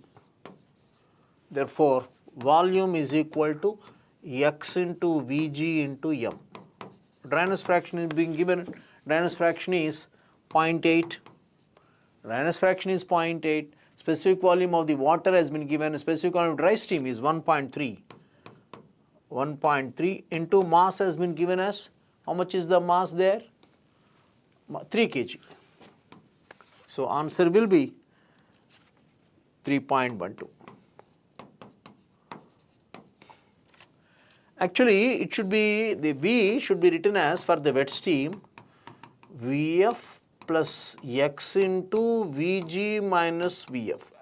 Exact formula. But Vf being very small, I can approximate it as the x into Vg. It can be taken as almost, because Vf being very, very small. Vf will be, look at this 0.001. This is very small. Therefore, we can approximate it as x into Vg. Okay. Specific volume is volume per unit mass. Therefore, volume is equal to specific volume into mass. Mass has been given as 3 kg. An airflow with Mach number passes through a normal shock wave. If the ratio of the specific heats, find the shock strength. Shock strength. This question is based upon the compressible fluid flow or gas dynamics. This question is based upon the gas dynamics or the compressible fluid flow. Important topic, particular ISRO. Compressible fluid flow is also there in the GATE. It is recently introduced 3 years back. It is mentioned in the GATE syllabus also, compressible fluid flow, where you talk about stagnation pressure, stagnation temperature, normal shock, oblique shock, Mach number. Very important number there, it is a Mach number. Shock strength will be, what is a normal shock? First of all, a normal shock is an abrupt, very sudden deceleration of the supersonic flow to the subsonic flow. Normal shock is an abrupt, very rapid deceleration of the supersonic flow to the subsonic flow, during which the pressure very rapidly increases, velocity rapidly decreases, entropy rapidly increases, because a lot of irreversibility is there. Normal shock is a highly irreversible phenomenon where the entropy of the fluid will increase. Pressure rapidly increases, the velocity rapidly decreases, entropy also will increase, temperature also will increase. So, what is the shock strength defined? Delta P divided by the initial pressure. That is P2 minus P1 divided by P1. That is P2 by P1 minus 1. P2 by P1, P2 by P1. P2 is the final pressure, should be equal to the final temperature, T2 by T1, gamma by gamma minus 1. Okay. This T2 by T1 is 1 plus gamma minus 1 by 2 into m square. There is a relation. Stagnation 1 T naught by T is equal to 1 plus gamma minus 1 by 2 into m square. Okay. To the power of gamma by gamma minus 1 into minus 1.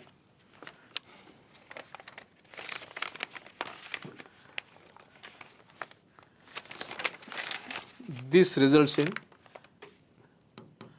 2 gamma into m square minus gamma minus 1 divided by gamma plus 1 minus 1. If you substitute here 2 into 1.4, Mach number is 2 square, gamma is 1.4 minus 1 by 1.4 plus 1 minus 1. If you just substitute all these things, it becomes 3.5.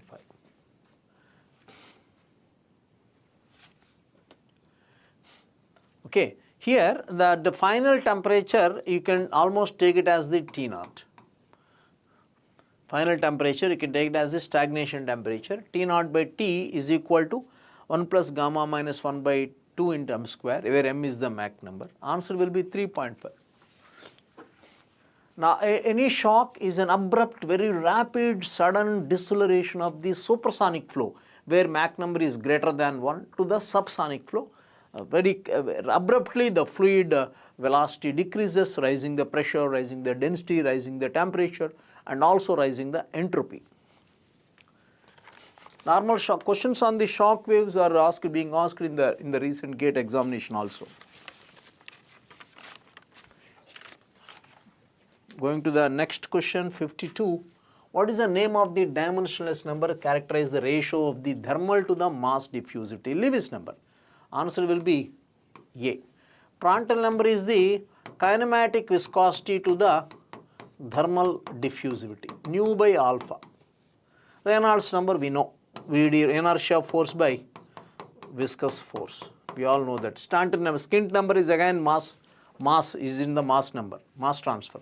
In every heat transfer, there is indirectly the mass transfer also follows particularly. So answer will be Lewis number will be the ratio of the thermal diffusivity, the mass diffusivity. What is this mass diffusivity? You see in the Fick's law of diffusion. Fick's law of diffusion, the rate of mass transfer is directly proportional to the density gradient. The Fick's law of diffusion, you see this mass diffusivity. Rate of mass transfer per unit area will be directly proportional to the concentration gradient. Concentration gradient. Here comes the proportionality constant will be the diffusion coefficient or mass diffusivity. So answer will be A. Lewis number will be the ratio between the thermal diffusivity to the mass diffusivity. Thermal diffusivity will be, what is thermal diffusivity? K by thermal conductivity by thermal capacity. This mass diffusivity is defined from the Fick's law of diffusion. The rate of mass transfer per unit area along a given direction is directly proportional to the concentration gradient of the fluid along that direction. The mass flux or the rate of mass transfer per unit area along a given direction is directly proportional to the density gradient along a given direction. It's just similar to the Fourier law of conduction. The rate of heat transfer per unit area along a given direction is directly proportional to the temperature gradient. Here the rate of mass transfer per unit area along a given direction is directly proportional to the concentration gradient along that direction. The proportionality constant is a diffusion coefficient or mass diffusivity.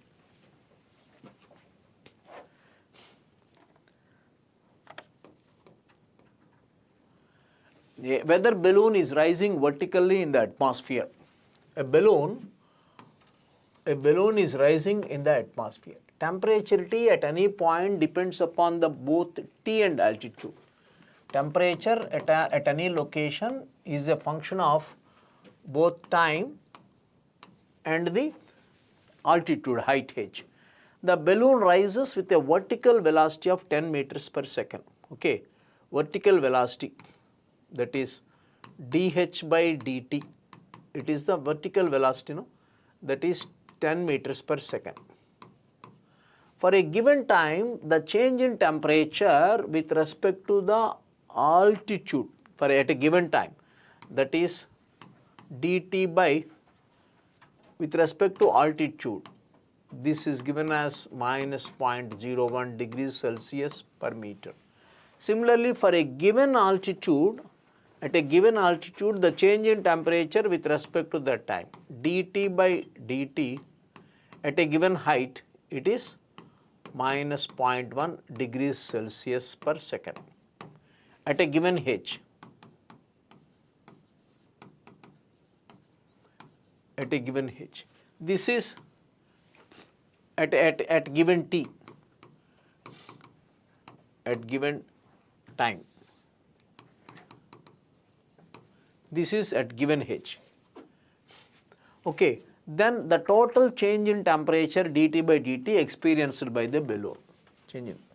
Now, since temperature is a function of T and T, this dt we could write mathematically, it can be written as dou T by dou T into dt plus dou T by dou H into dH. If you divide both sides with dt, dou T by dou T, dt by dt it becomes 1 plus dou T by dou H into dH by dt.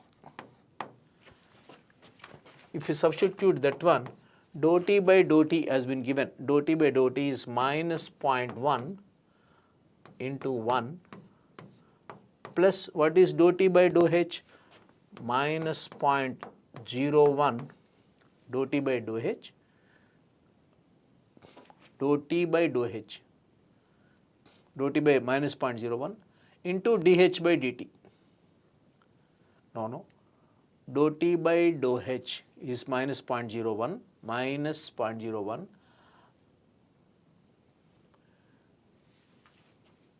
into dH by dt into 10.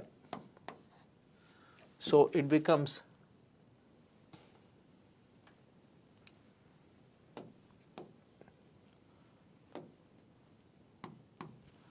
okay, dH by dt is 10, that is minus 0.1 plus of minus 0.1. It is minus 0.2. Answer will be A.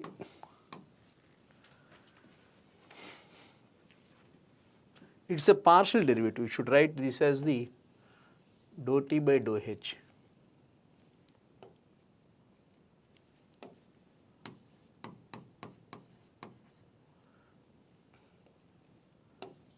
Dou T by dou T. Okay, right. Then this is at a given time, this is a variable. At a given h, it is a partial derivative, right?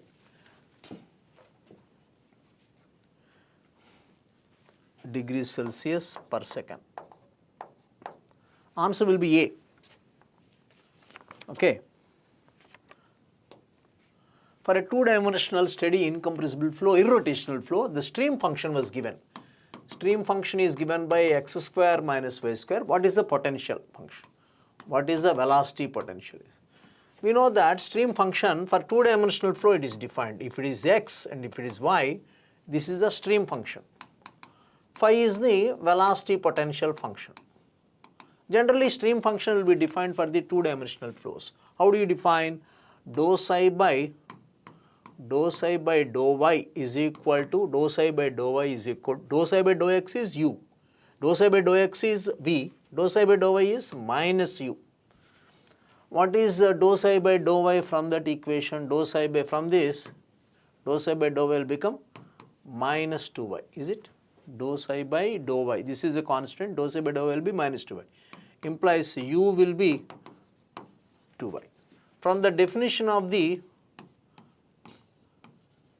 how do you define the velocity potential whose negative derivative with respect to any direction will be give the velocity component along that direction? Minus dou phi, that will become how much is the u? U is given as 2y.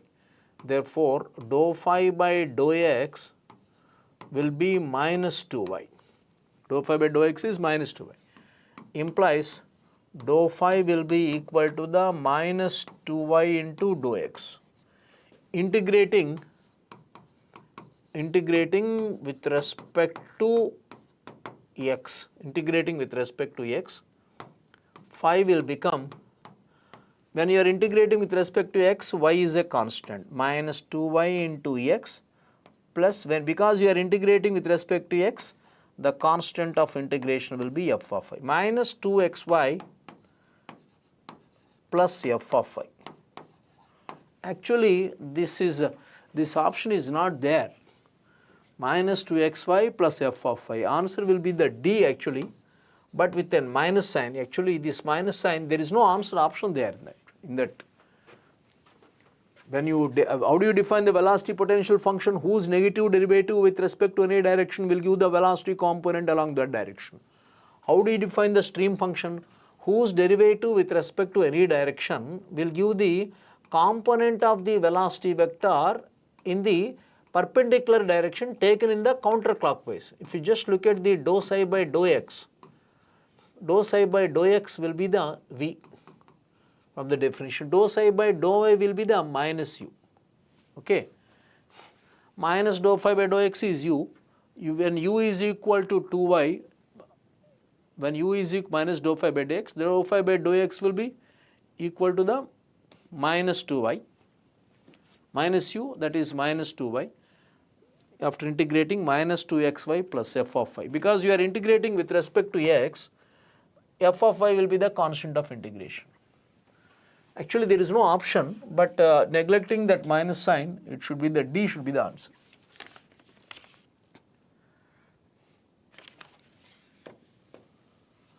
This is a very lengthy question given in the heat exchangers. A shell and tube heat exchanger is to be used to condense 2.73 kg of steam. Mass flow rate of the steam condensed 2.73 kg per second of saturated steam condensing at 340 Kelvin. Condensation occurs in the outer side of the tubes and the corresponding convection heat transfer coefficient is given. Temperature of the cooling water TCI is 15 and TCE will be equal to the 30 degrees Celsius.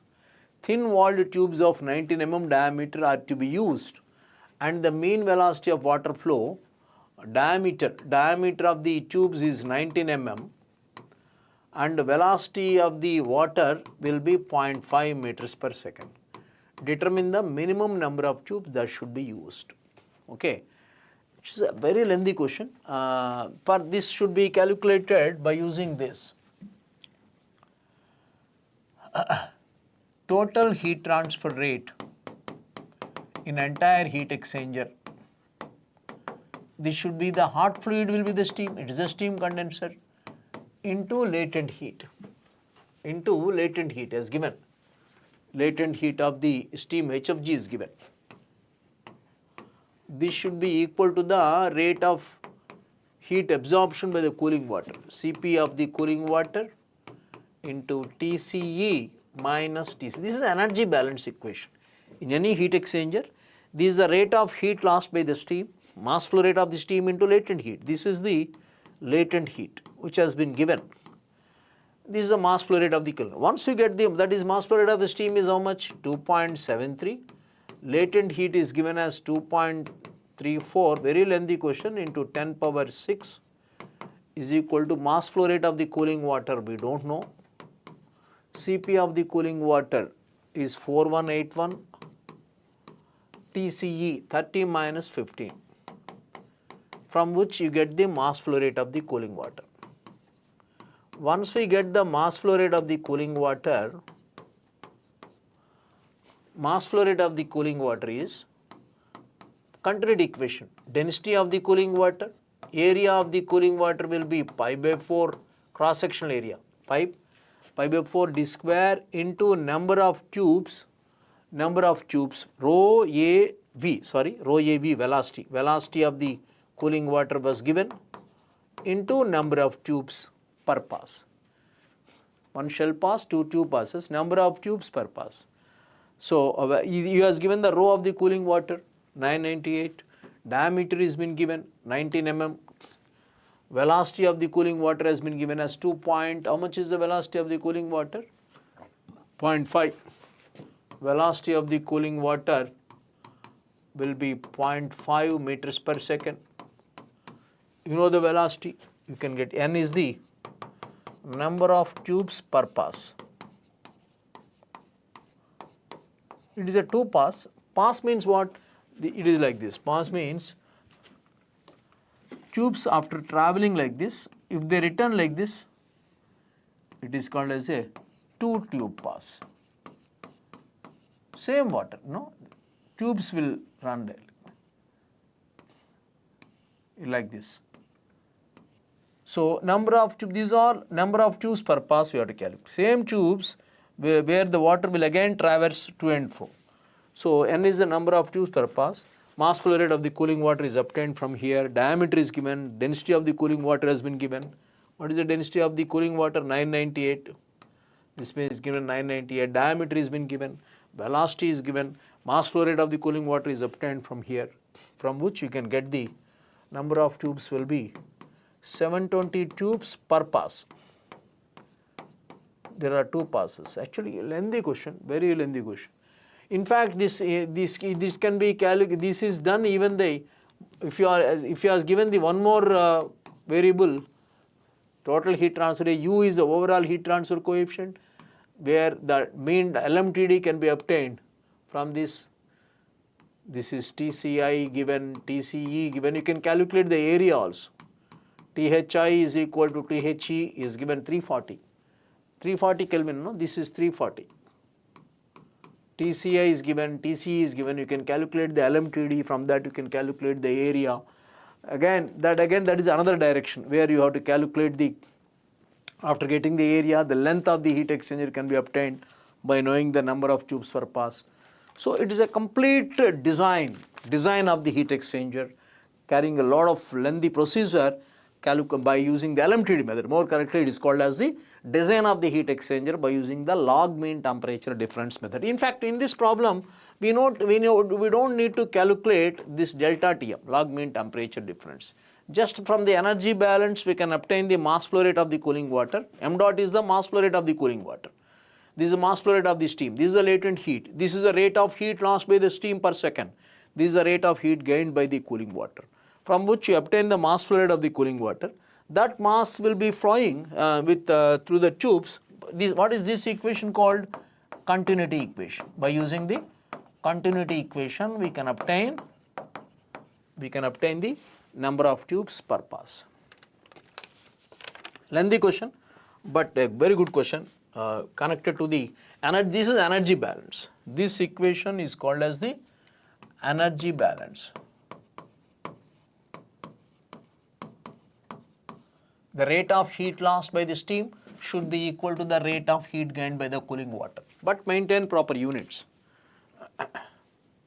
This is HFG, latent heat has been given. That is amount of heat liberated by condensation of 1 kg of the steam is HFG.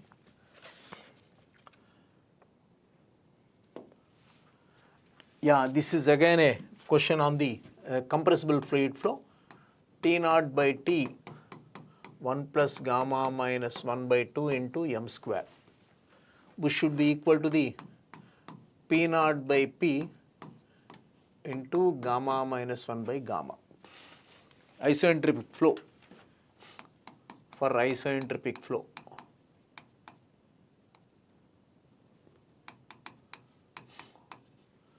Okay.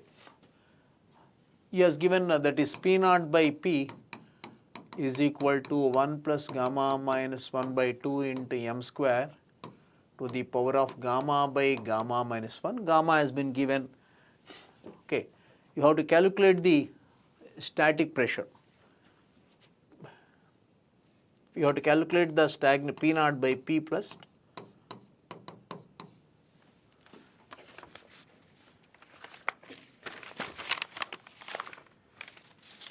P naught by P, you get 1.829,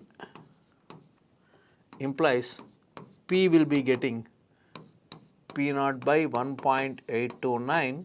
P naught has been given with a stagnation pressure. P naught has been given as 6 megapascal. Stagnation pressure. What is that? P naught is called as stagnation pressure. What do you mean by stagnation pressure? If a fluid with a static pressure P and static temperature T is moving, it is brought to rest condition. Here the velocity of the fluid is 0. Velocity is 0. Fluid is brought to the rest condition in an isoentropic manner.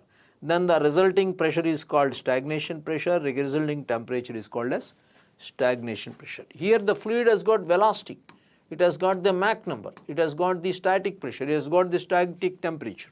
If it is fluid is brought to the rest condition in an isoentropic manner, the resulting pressure is called as the stagnation pressure, the resulting temperature is called as the stagnation temperature. If you are moving stream of the fluid having some velocity v and having some pressure p and temperature T, m is the Mach number. How do you define the Mach number? Velocity of the fluid divided by the sonic velocity.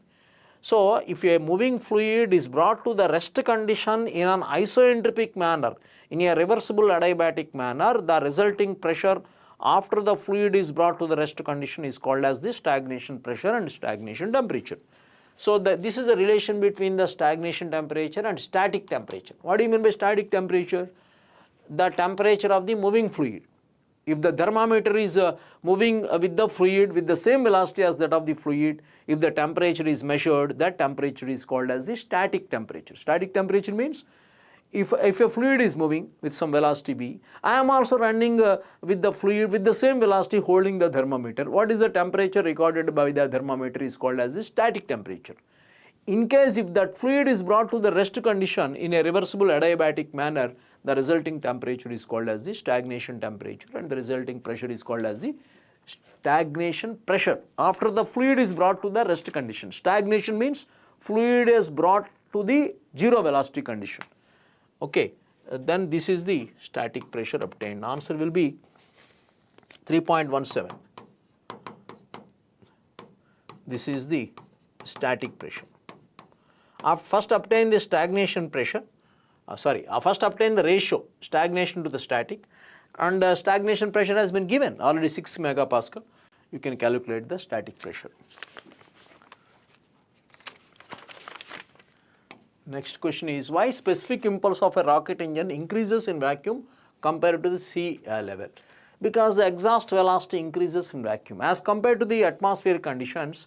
At the vacuum conditions, when the atmospheric pressure is very low, the exhaust velocity from the nozzle, exiting from the nozzle, it will increase because the pressure, the local atmospheric pressure will be decreasing, no? So the velocity in a nozzle, rocket will have a nozzle. That velocity is the exit velocity of the jet is connected to the exit velocity of the jet is directly linked to the pressure difference. Pressure difference. So more the pressure difference, more the jet velocity. When the jet velocity is more, the specific impulse means per unit mass flow rate of the fluid leaving, how much a thrust the rocket engine is getting. Okay, rocket will have a nozzle, right? This jet velocity is directly linked to the pressure difference between inlet and exit. This pressure will be decreasing as you are going to the higher altitudes. So answer will be the C.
Welcome back to the discussion. The question number 62, belonging to the thermal and fluid stream. A heat engine is supplied with 250 kilojoule per second at a constant fixed temperature of T supply is 227 degrees Celsius, that is 500 K plus 273, no? And heat is rejected Q2, this is Q1, this is T1. Q2 will be heat is rejected. What is the amount of heat rejected? Temperature T2 will be 300 Kelvin. Cycle is reversible. Cycle is reversible.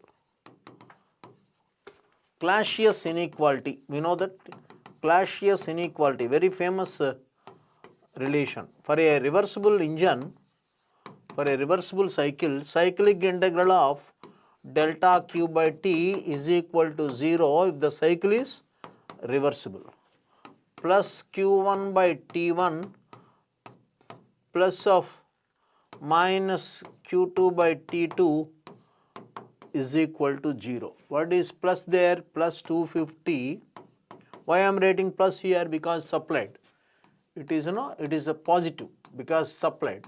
This Q2 automatically will get negative, obviously. Q1 by 250 divided by 500 is equal to Q2 divided by 300. What is the heat rejected is asking. Q2 will be equal to the 300 into 250 by 500. This is half, no, this will become 150. Answer will be 150 kilojoule per second D. Answer is D. Clausius inequality, one of the famous corollary of the second law of thermodynamics. Why I am putting the minus there? Because we know that this minus sign shows that heat rejected.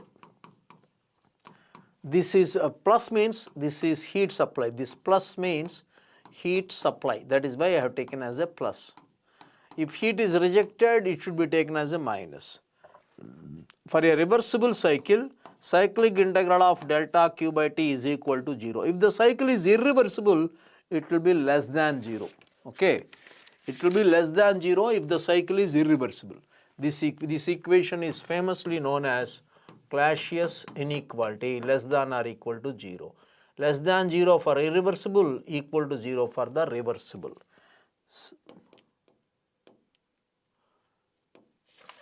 Which of the following equations describe the behavior of undergoing a phase change? Whenever you know that for any pure substance like steam, during phase change, temperature remains constant. That temperature is called as a saturation temperature. Pressure also remains constant. That pressure is called as a saturation pressure. This is the saturated liquid line. This is the dry saturated vapor line. But as Psat increases, Tsat also increases for any pure substance. As the boiling, this is the dry saturated vapor line, this is the saturated liquid line, this is the critical point. As Psat increases, Tsat also increases. That is during the phase change. This particular thing is called as the phase change from liquid to the vapor. This is the during phase change, pressure remains constant,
Hello dear students, welcome back to the class.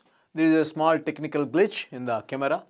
Now welcome back to the class. There is a as the liquid as there any saturated liquid is changing its phase into the dry saturated vapor, its pressure remains constant. That pressure is called as the saturation pressure. The respective temperature which remains constant during the phase change from liquid to the vapor is known as the saturation temperature. So which is also called as the boiling temperature. So whenever there is a phase change is happening from liquid to the vapor or from the vapor to the liquid or from vapor to the liquid, both pressure and temperature remains constant. That pressure is called as saturation pressure and the respective temperature is called as the saturation temperature. At any given saturation pressure, there is only one value of the respective fixed saturation temperature. Refer to my classes of video classes in the pure substances. So for example, for steam at saturation pressure of at PSAT, saturation pressure of 101.3 kilopascal absolute pressure. What is the saturation temperature? 100 degrees Celsius. That is the boiling temperature of water. But as the saturation pressure increases, saturation temperature also increase. As the saturation pressure decrease, saturation temperature also decrease. That is what we see in the cooker. In the pressure cooker, water boils at a temperature of 127 degrees Celsius because the pressure inside the cooker is much more than the outside atmospheric pressure. If the water is made to boil in the outside atmospheric pressure at a pressure of 101.3 kilopascal, it will boil at a temperature of 100 degrees Celsius. By increasing this, we can increasing this.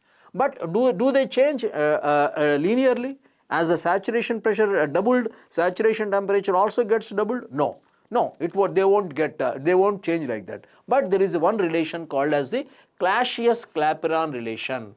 Clausius-Clapeyron relation, which tells about how do the saturation pressure and saturation temperature are related. Both are, was one increases, other is increasing. That is given as dP by dt under saturation temp condition is equal to H of G or latent heat. Other name is H of G or latent heat divided by saturation temperature into Vg minus Vf or Vfg also you can call. This relation is famously known as Clausius-Clapeyron relation. This will be used to calculate the latent heat of vaporization, H of G or latent heat. So that this is the relation connected with the undergoing a phase change. In fact, this relation is applicable for the solid to liquid also. Actually, I am talking here liquid to vapor. Such relation is applicable for the solid to liquid also. You know, in the two-phase diagram, this is solid, this is vapor, solid, liquid, vapor. No, this is in fact here for this solid to liquid also this particular relation will be applicable, so the P is the saturation pressure and T is the saturation temperature. So by using this relation, we will be able to calculate the latent heat of vaporization. Okay. Second relation is for regarding the real gas. Van der Waals equation for the real gas. P plus A by V square into V minus B is equal to RT. No, this is Maxwell-Boltzmann. That is for regarding the thermodynamic probability, etc. But here the answer will be Clausius-Clapeyron relation.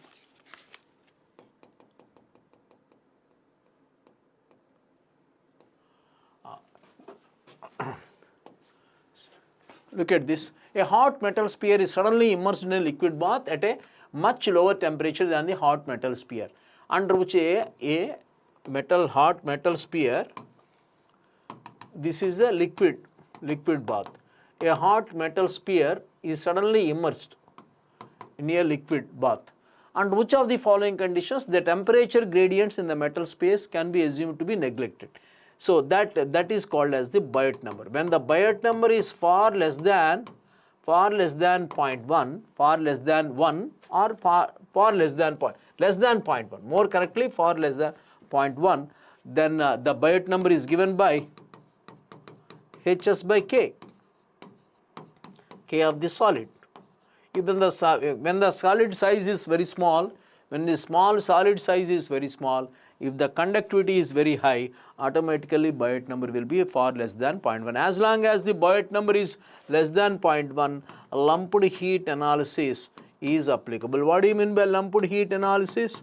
Internal temperature gradients are neglected. That is, internal temperature gradients within the body. Internal temperature gradients within the body can be neglected.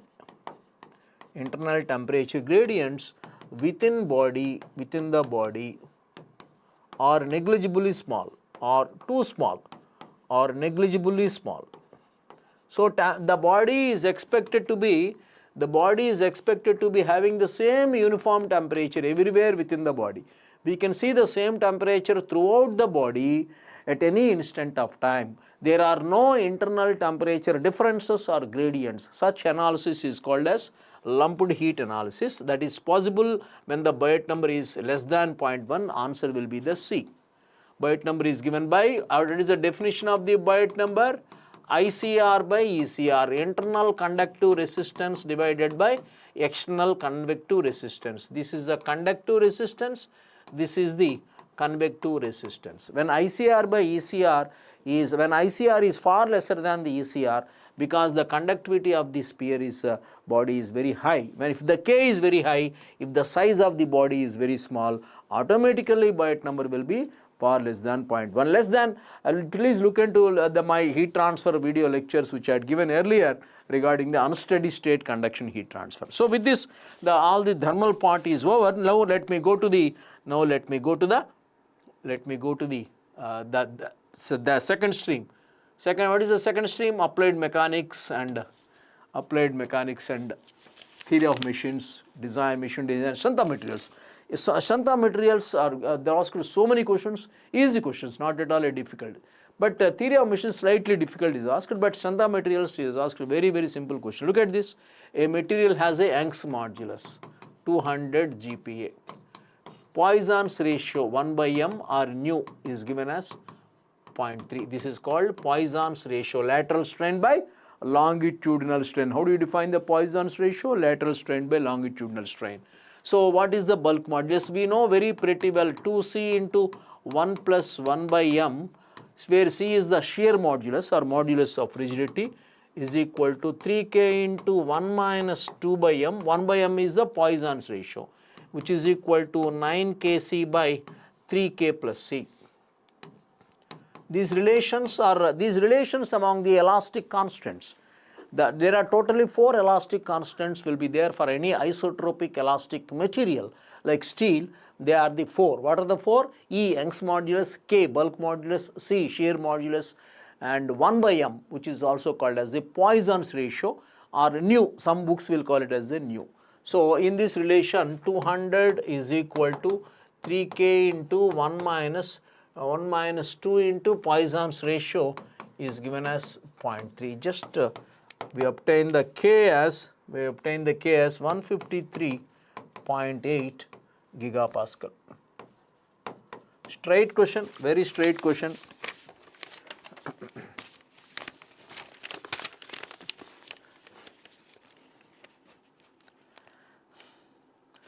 Fourth question, will be again regarding the thermal expansion.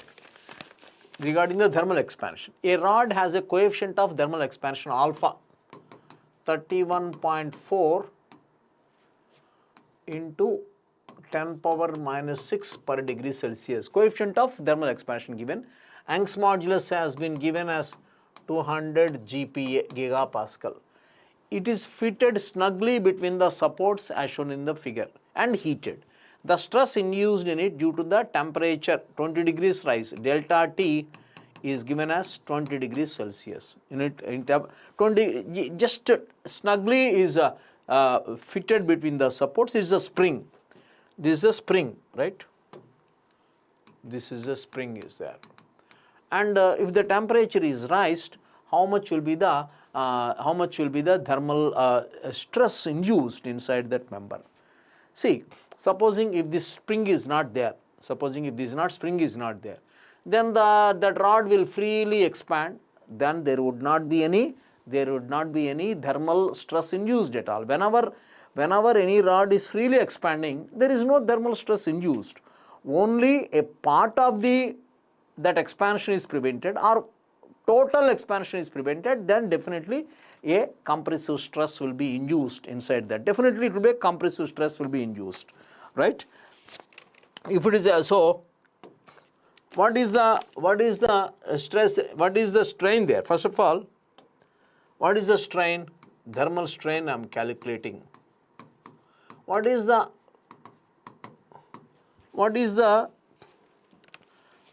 free expansion? L into alpha into delta T minus delta. This, what is this minus delta? Expansion. This is a free expansion. Minus delta. Delta is the expansion prevented because of the spring. That should be equal to the PL by A, where P is the load, right?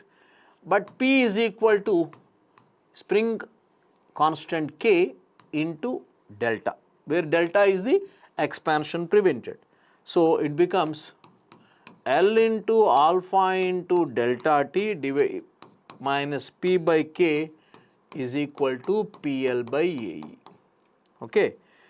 Therefore, P I could write it as L into alpha into delta T divided by 1 by K plus L by AE. But this can be neglected because AE is very high, A is very small. So, it implies P will become K spring constant L alpha into delta T. If you substitute there, you will get minus. Why I am writing minus? It is a compressive stress.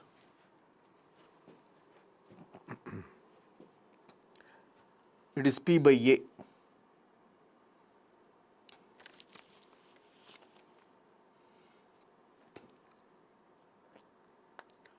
It is P by A.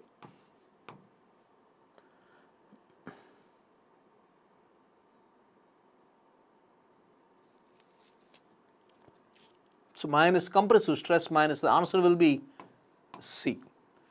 So, this is the free expansion.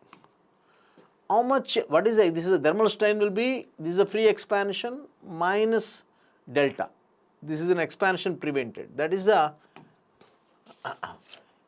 how much expansion prevented, that is the, that will induce the thermal strain, okay, is equal to PL by AE. So, I have by manipulating, I will get the P by A. P by A is equal to K, this K will go to that, K into L into alpha. P by E is equal to, by rearranging the parameters, you get K into L into alpha into delta T. K is the spring constant, you will get minus 0.2 megapascal. A cantilever beam of negligible mass has a mass m at its free end.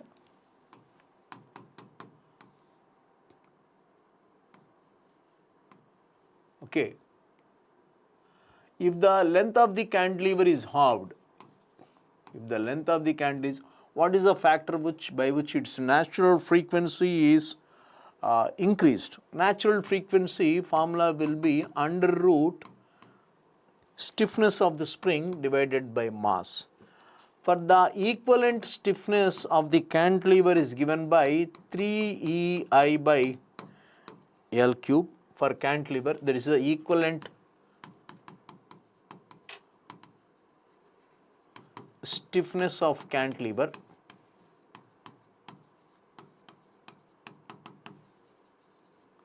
Okay, that means Ke, stiffness of the cantilever, is directly proportional to the L cube, but L is halved. L is halved, that is Ke will increase by 8 times. Length of the cantilever is halved, it will increase by 8 times. When the stiffness is increasing by 8 times, the natural frequency will also increase by 2 root 2 times. Look at this, when K is increased by, 8 times implies omega n increase by root of 8, that is 2 root 2 times. Natural frequency will increase by 2 root 2 times. Answer will be D. This is the equivalent stiffness of the cantilever. Answer will be the D there. E is same, I is same, but the length is halved, but L is halved, that is equivalent stiffness of the cantilever will increase by 8 times. When K is increasing by 8 times, natural frequency will also increase by root 8 times, that is root 8 will be 2 root 2 times.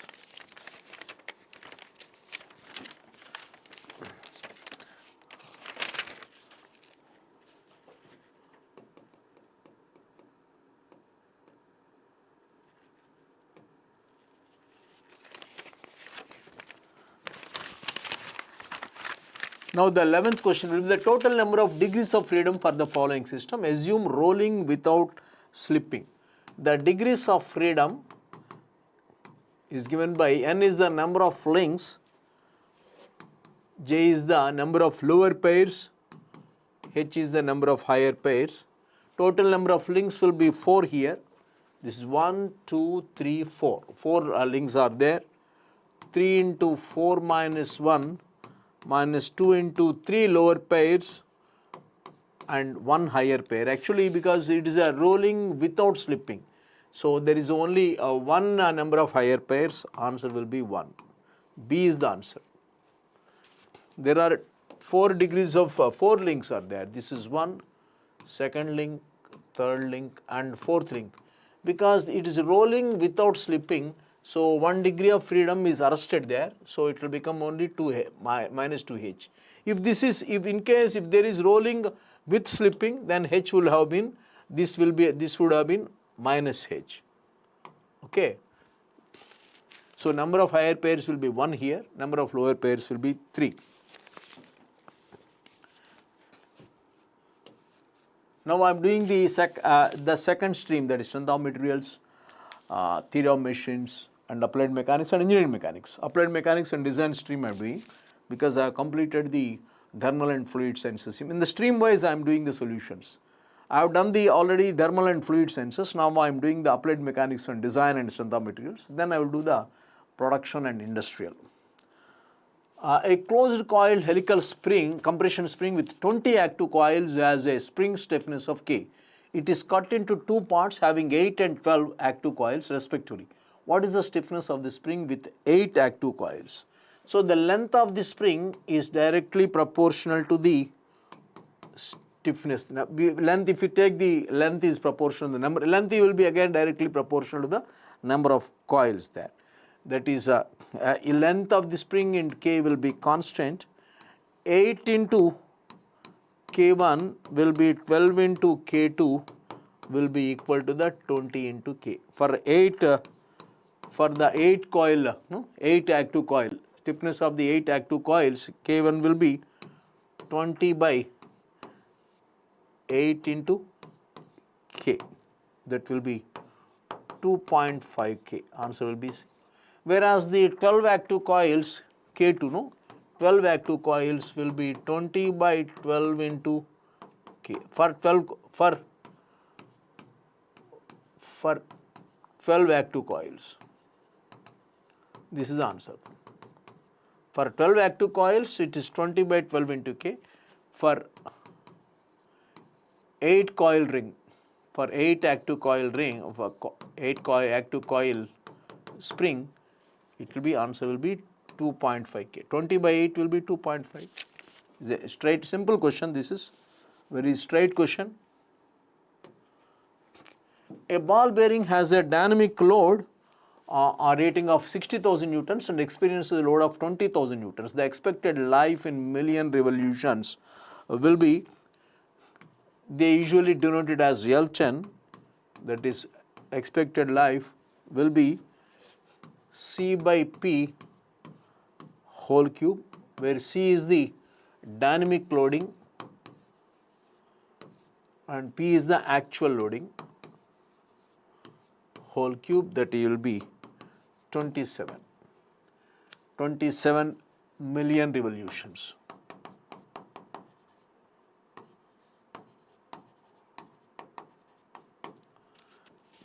Expected life.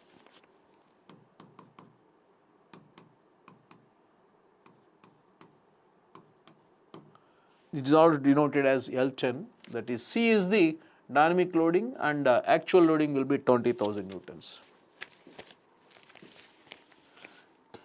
The inversion of a mechanism is very direct question, is obtained by fixing different links in a kinematic chain. Most of the questions in the theory of machines are asked regarding the inversions and kinematic chains. Particularly, the majority of the questions were asked. See, the questions were focused on certain areas. Particularly theory of machines, most of the questions were asked in the kinematic chains and vibrations. Whereas in the fluid mechanics, most of the questions are asked in the viscosity. Okay, majority questions are asked in the viscosity. So certain areas, boundary layer, viscosity. So certain areas is focusing more, but in the gate it cannot be like that because this is an ISRO exam, it is unpredictable. 14 is B.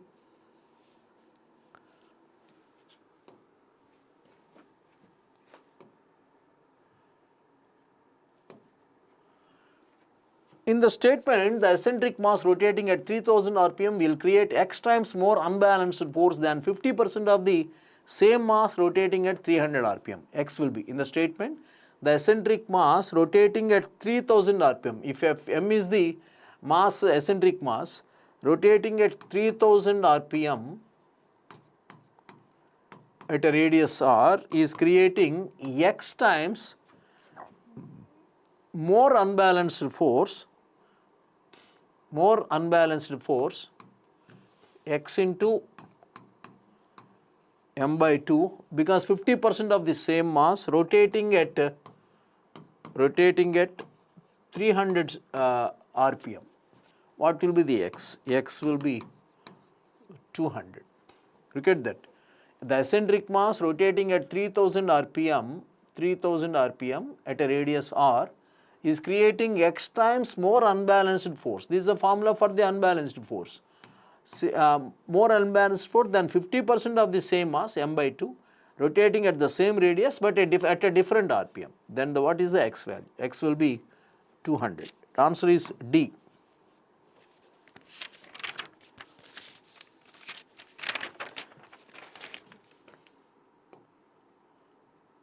Next question will be 23.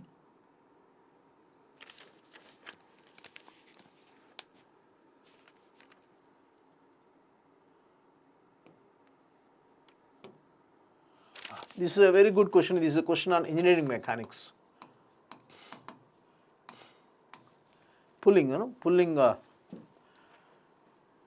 connected pulleys. A load of 70 kilonewton is lifted using a frictionless pulley system. This is P. This force is P.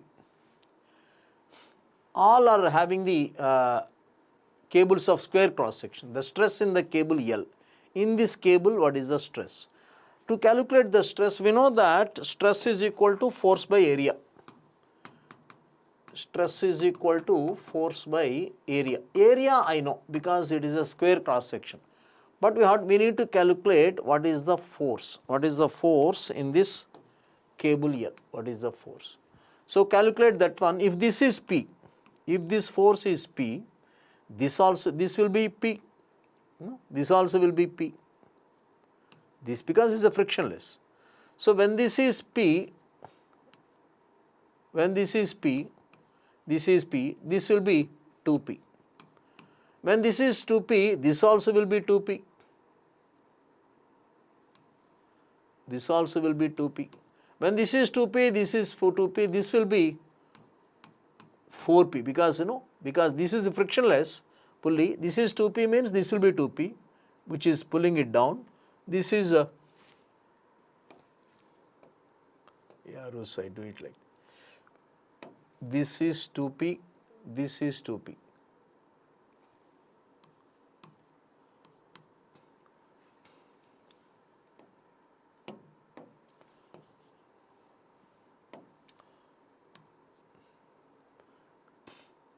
This is 2P, this is 2P, this will be 4P.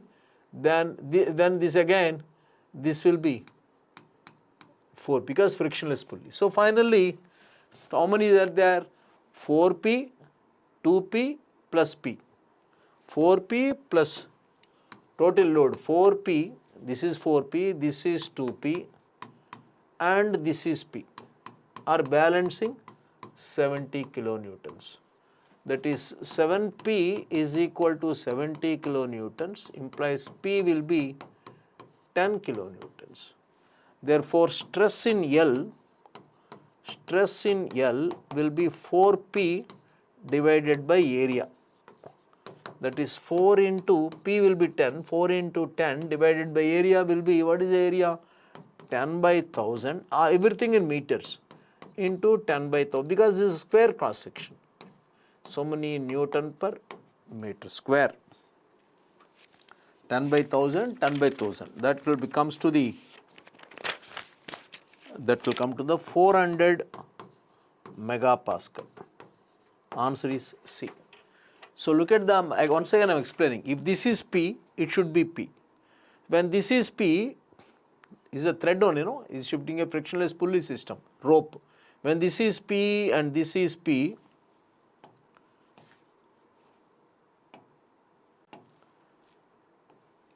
when this is P, this is P, this will be 2P. And this will be 2P. When this is 2P, this will be 2P, it will be 4P. So same will be, so here 4P, here 2P, here P. 4P plus 2P plus P, that is 7P is balancing 70 kilonewtons. So therefore P will be 10. So the stress in L will be 4P. In this case stress is asked 4P by area. Because it is a frictionless pulley, the load on the both sides of the string or the rope will be the same, because all are frictionless pulleys. Answer will be C.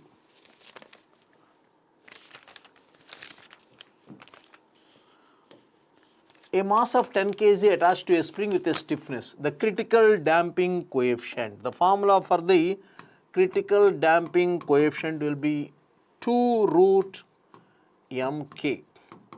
2, what is the mass given? 10 kg. Stiffness will be 0.49 Newton per mm there.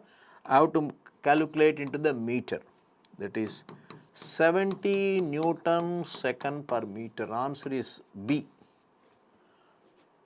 This is a critical damping coefficient. Formula will be root under mk, where m is the mass, k is the stiffness, okay, of the spring. In a vibration isolation system, the transmissibility will be less than unity for all values of damping factors if the ratio of the forcing frequency to the natural frequency will be, okay, the transmissibility will be less than unity, okay. So these are the conditions. If R is almost equal to 0, epsilon will be equal to the 1.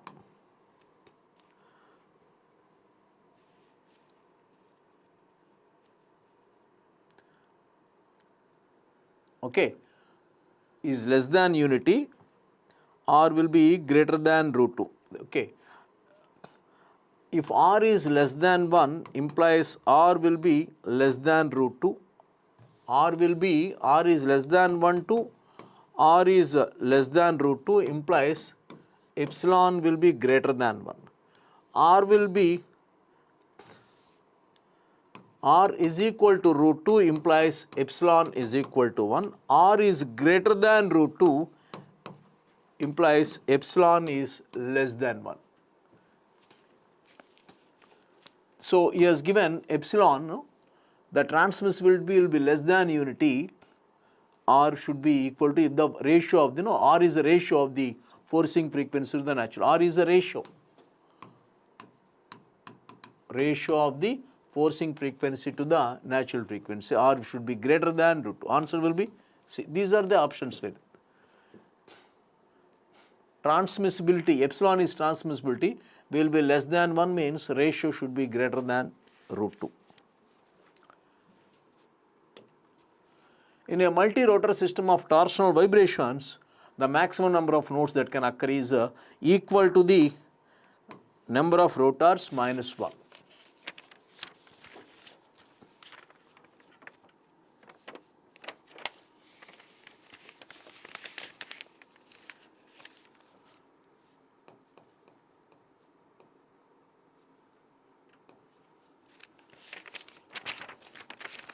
how many instantaneous centers in a given mechanism possesses? You have to first of all find the number of links. Here there is a first link, link 1, this is link 1, this is link 2, this is link 3, this is link 4, this is link 5, this is link 6. Total number of links are 6. The number of instantaneous centers, number of instantaneous centers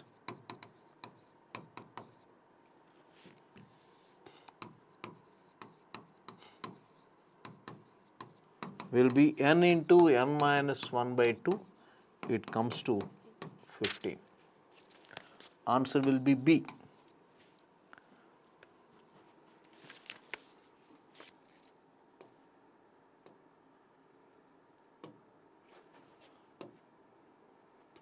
A planar mechanism has 8 links. Using a Grubler criterion, the number of degrees of freedom of the mechanism is. This is a Grubler criterion. Number of degrees of freedom will be 3 into n minus 1 minus 2j. J will be the number of lower pairs. That will be equal to the 8 links and 10 rotary joints. 8 minus 1, 2 into 10. It will be 1. Answer will be B.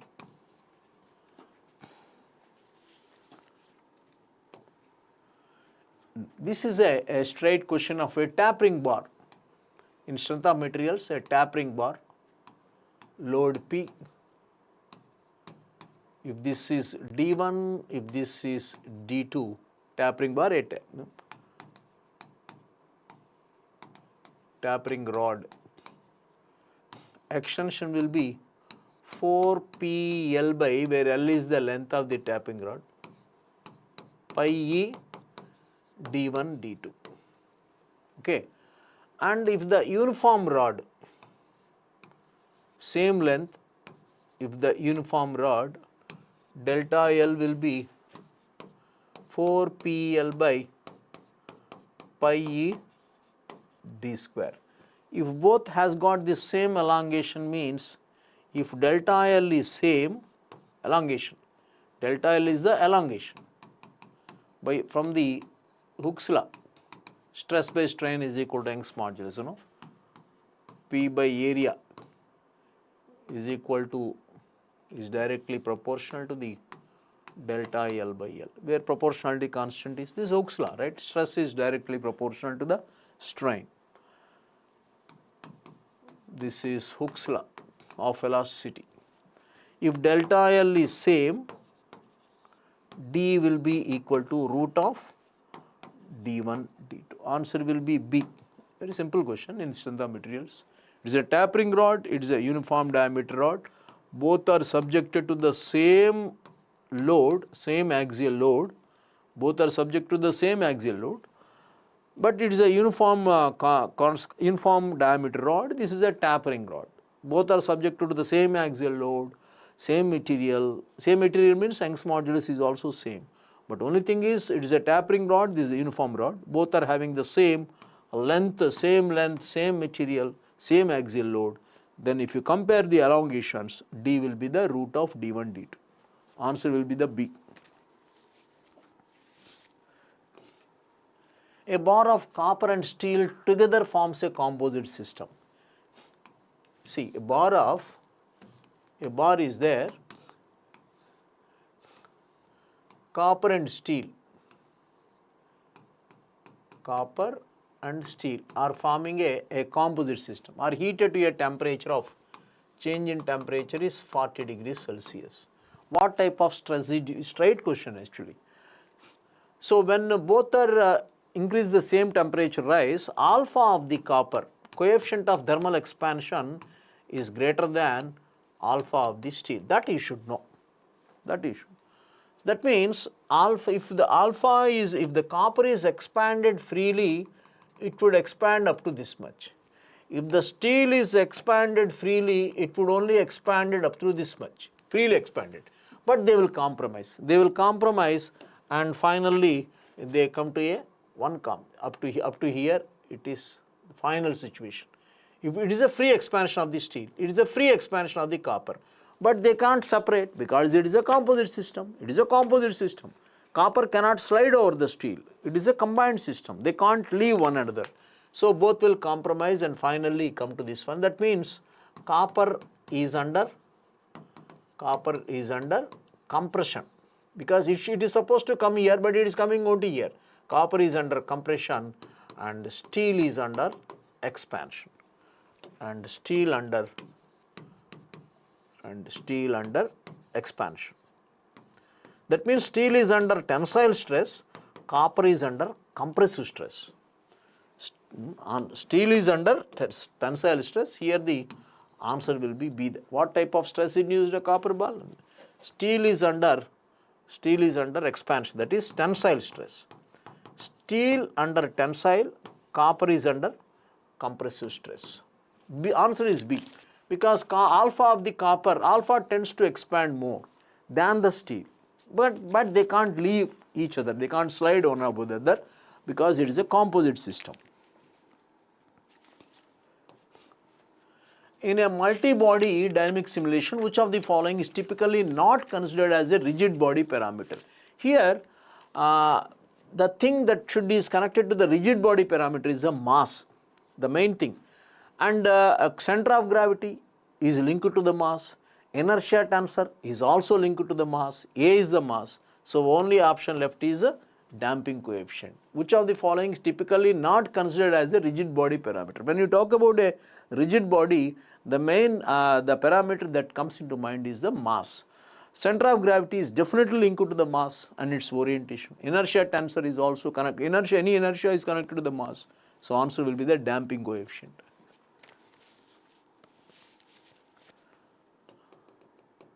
Next question will be 43. This is purely engineering mechanics, kinematics. It is a question on kinematics.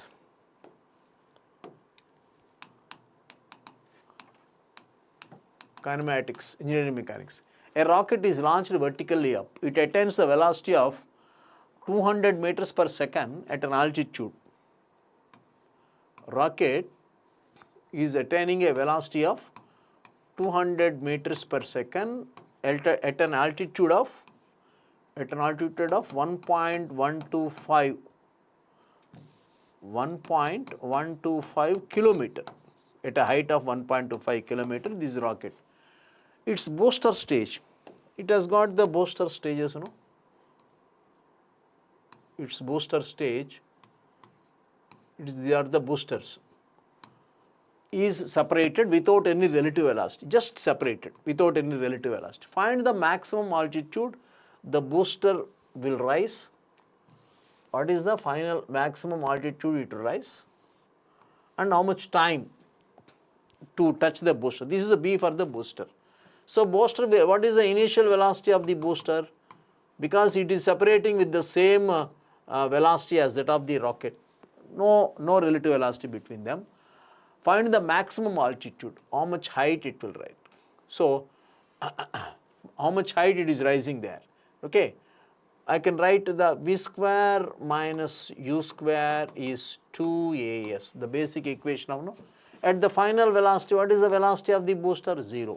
0 square minus 200 square, 2 into, because it is going up, G is 10 minus 10, and the distance travelled is S. How much is the S there? That comes to around, S will be around 2000 meters. So what is the total height? What is the Y max? This is the Y max, right? We have to, that is Y max will be 1125 plus 2000 meters, that is 3.125 kilometers, right? Now the answer is between B and D. Now we have to calculate the time here.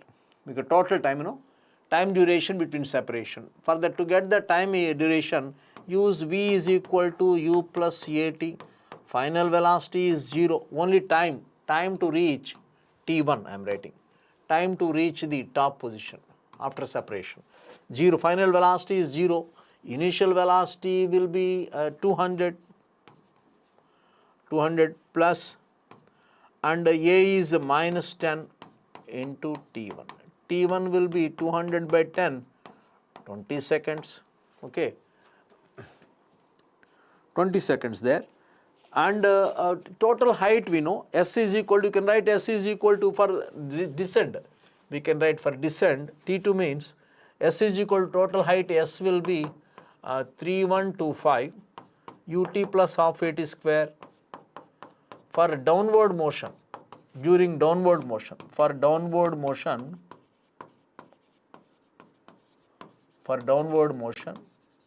T2 we can write, S will be 3125.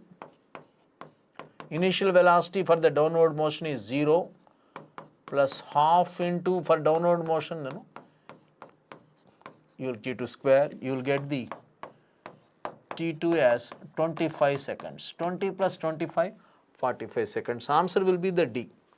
So total time will be T1 plus T2, it will be 45 seconds.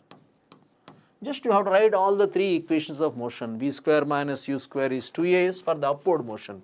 To get the distance, this is the S there. Just get the V square minus U square to get the S.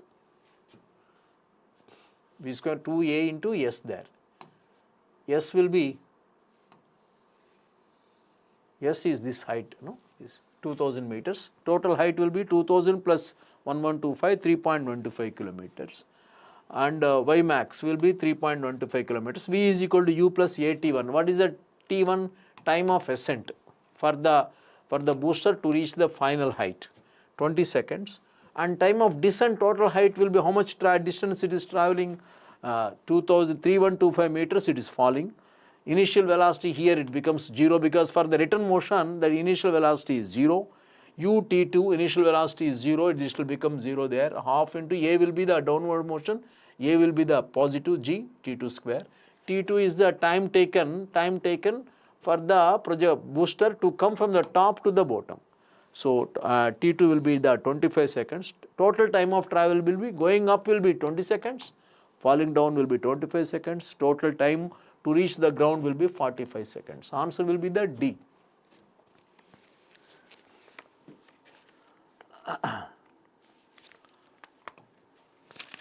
This is a boat is traveling. This is a purely engineering mechanics. We need to calculate the angular velocity. To calculate, the boat is traveling at a speed of 40. East observer is stationed 100 meters south of the line of travel. Determine the angular velocity of the boat relative to the observer when in the position theta is equal to 30 degrees. Just we need to calculate what is the tangential velocity. What is the tangential velocity? 40 cos 30. This is the tangential velocity, right? So this is the length of the arm. We know that angular velocity will be equal to the V is equal to R omega. Tangential velocity is R will be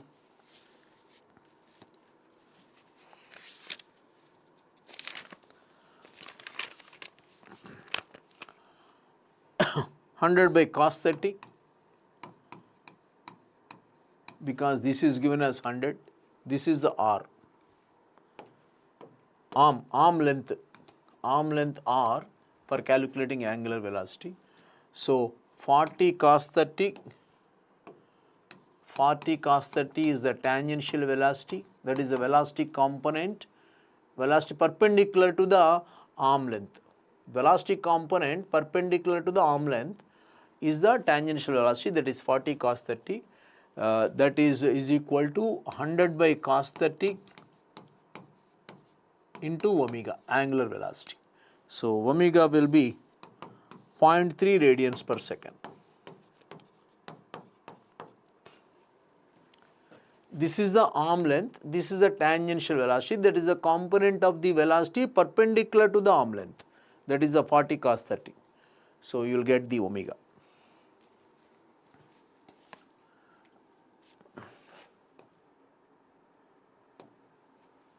The power required for the turning operation, is 2.5 kilowatts. If the cutting force is 800 and the cutting speed is 90 minutes, calculate the mechanical efficiency. Mechanical efficiency in the simple machines, we know the mechanical efficiency is output by input. Input you are giving as 2500 watts. What is the output there? If the cutting force into speed will be given 90 meters per minute, 90 by you have to convert into the meters per second. This will be 48%. Answer will be the D. 0.48, 48%. In the simple machines formula, mechanical efficiency is given as output by input. Input is giving as 2500 watts. Output will be the speed into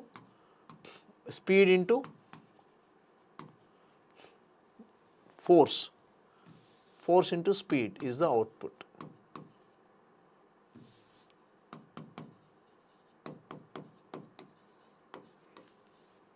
Input power you are giving is 2500.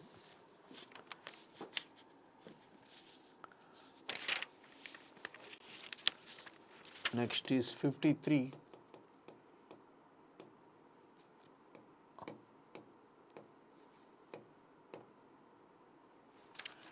A single plate clutch transmits 50 Newton per torque with a coefficient of friction is 0.3.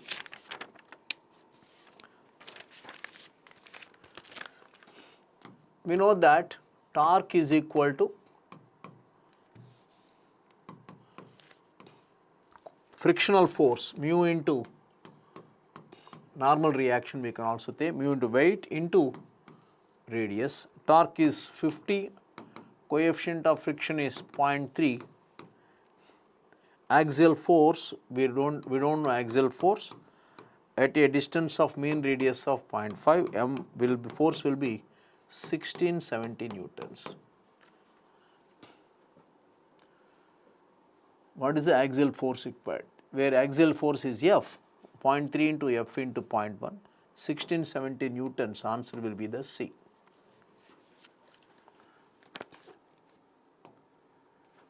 Consider the following statements related to stress and strain. Yes, shear stress is always tangential to the face over which it acts. Very much correct.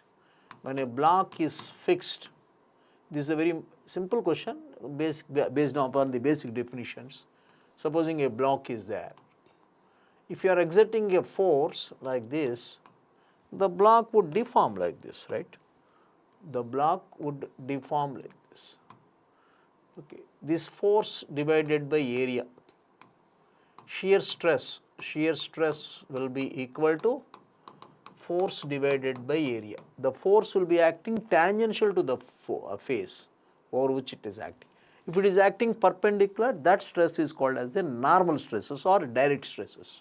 If the force is acting in this direction, if the force is acting along the area, that stress arising is called as the shear stress. If the force is acting perpendicular to the area, that stress induced is called as the normal stress, also called as the direct stress. Shear stresses on the transverse pair of forces are known as the complementary shear. Yes, when the shear stresses are acting like this, they are called as the complementary shear stresses. Yes, 2 is also correct. Shear strain is defined as the change in the right angle of the element measured in rain. This is the shear strain. All the 3 statements are correct. Answer will be the D. This is the complementary shear. This is complementary shear. Pure shear also they also call it as a pure shear. A shaft is subjected to a pure shear only. Under twisting moment, a shaft is always subjected to a pure shear, complementary shear. So this angle is also called as a shear strain. Answer is D. All the 3 are correct.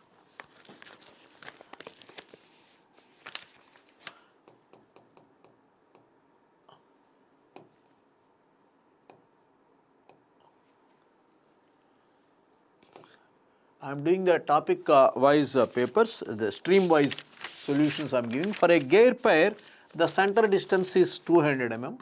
Center distance is given as 200 mm and the module is given as 5 mm. The sum of the teeth in the gear and the pinion will be, center distance formula is given as m into z1 plus z2 by 2. That is, sum of the teeth on the gear and the pinion, you will get it as the 80. Answer will be the B. It's very simple question. Some questions are very straightforward and simple. We don't need much time at all. That questions are like this. Where Z1 is the, Z1 plus Z2 is the number, sum of the teeth on the gear and the pinion. Sum of teeth on gear and pinion is Z1 plus Z2 is 80.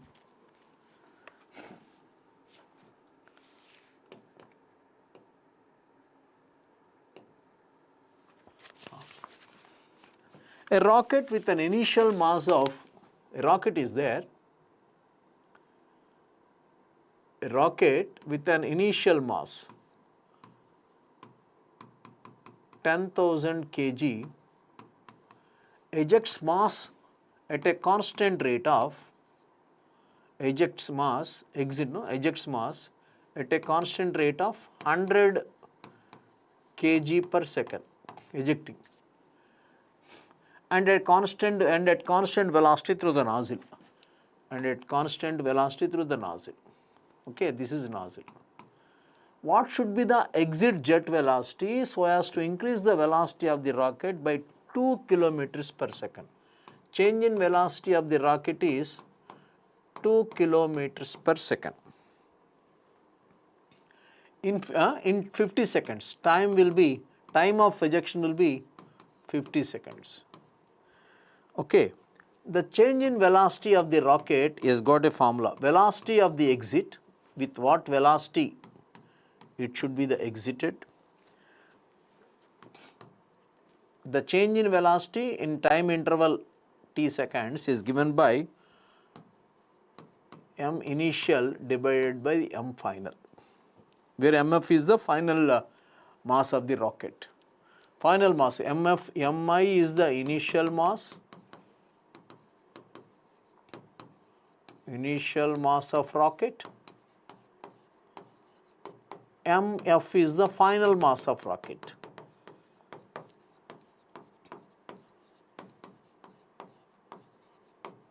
Okay, let us calculate what is the final mass of the rocket. M dot E, final mass of the rocket will be 10,000 minus 50 100 kg per second into 50 seconds time. That will become 5,000 kg. So, now I am substituting the final there. 2,000 exit velocity we don't know. Ln initial will be 10,000, final mass of the rocket will be 5,000. Exit velocity will be 2886 meters per second. This is the nozzle. From the nozzle, you are ejecting the mass at the rate of 100 kg per second with a velocity Ve. In a time interval of 50 seconds, what would be the change in velocity of the rocket? Change in velocity of the rocket has been given as change in velocity of rocket is given as 2 kilometers per second. Okay, Ve, delta V will be 2000 and the final mass of the rocket is calculated, this is initial mass minus mass, this is the initial mass.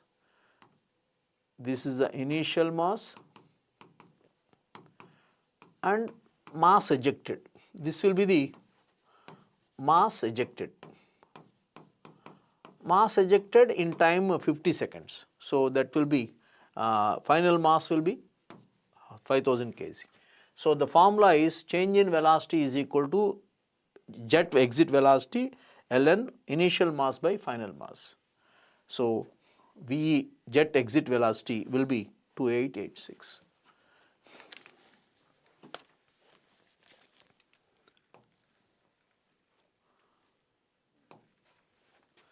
Two plates subjected to a tensile force of 50 kilonewtons are fixed together by means of 3 rivets.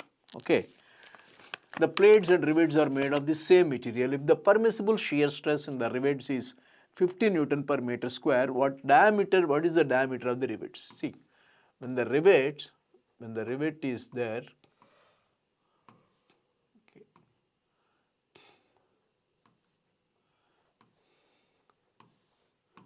right? So it is under shear. It is under, this is one plate, it is under shear there. So what is the force there? Force is equal to number of rivets into stress into area, pi by 4 d square.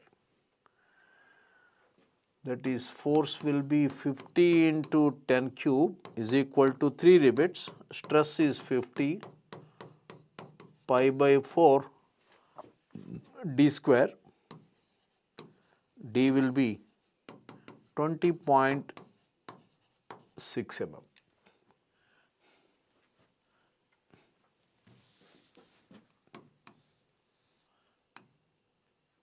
When the rivet is there, this thing, this is the area which is subjected to the shear.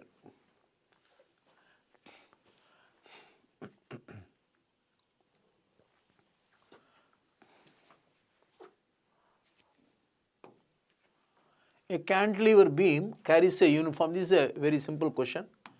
This is the deflection of the beams, deflection of the cantilever. A uniformly distributed load, W Newton per meter. Okay. What is the deflection?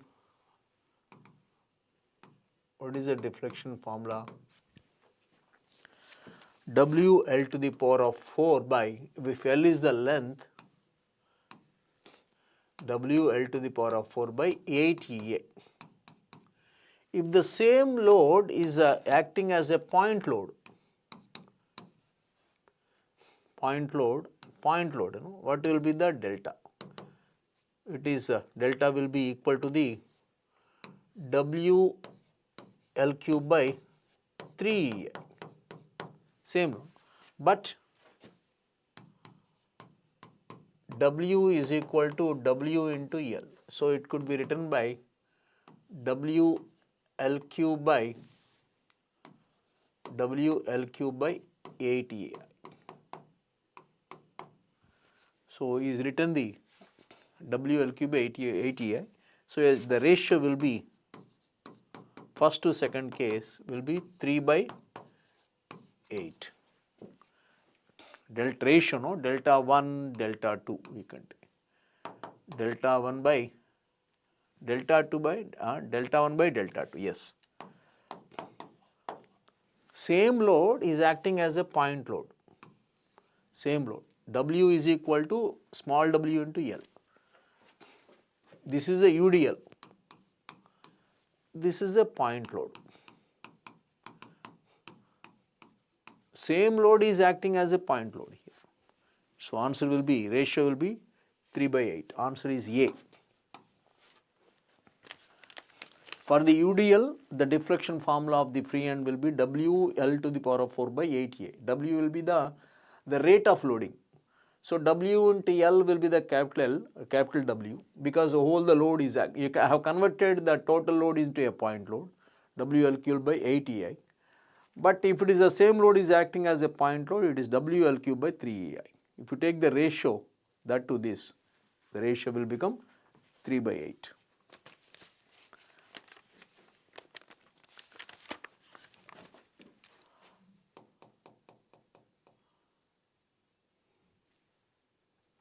Which of the following properties cannot be significantly changed by heat treatment? That will be the, you see, yield strength, ultimate tensile strength, ductility, all will change by heat treatment. Answer will be the elastic modulus. All these things will change by heat treatment.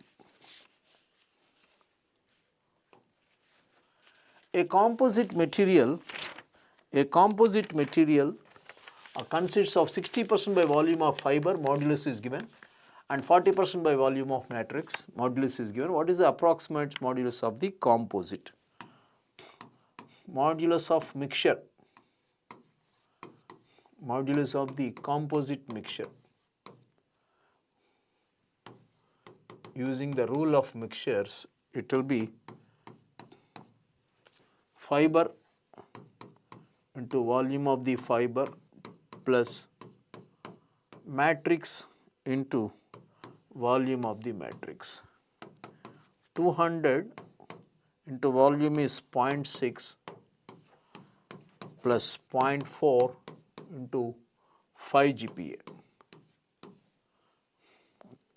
This will be 122 GPa. Answer is A. From the rule of mixtures, this EF is the fiber, this is a fiber, this is the volume of the fiber, this is the matrix, this is the volume of the matrix.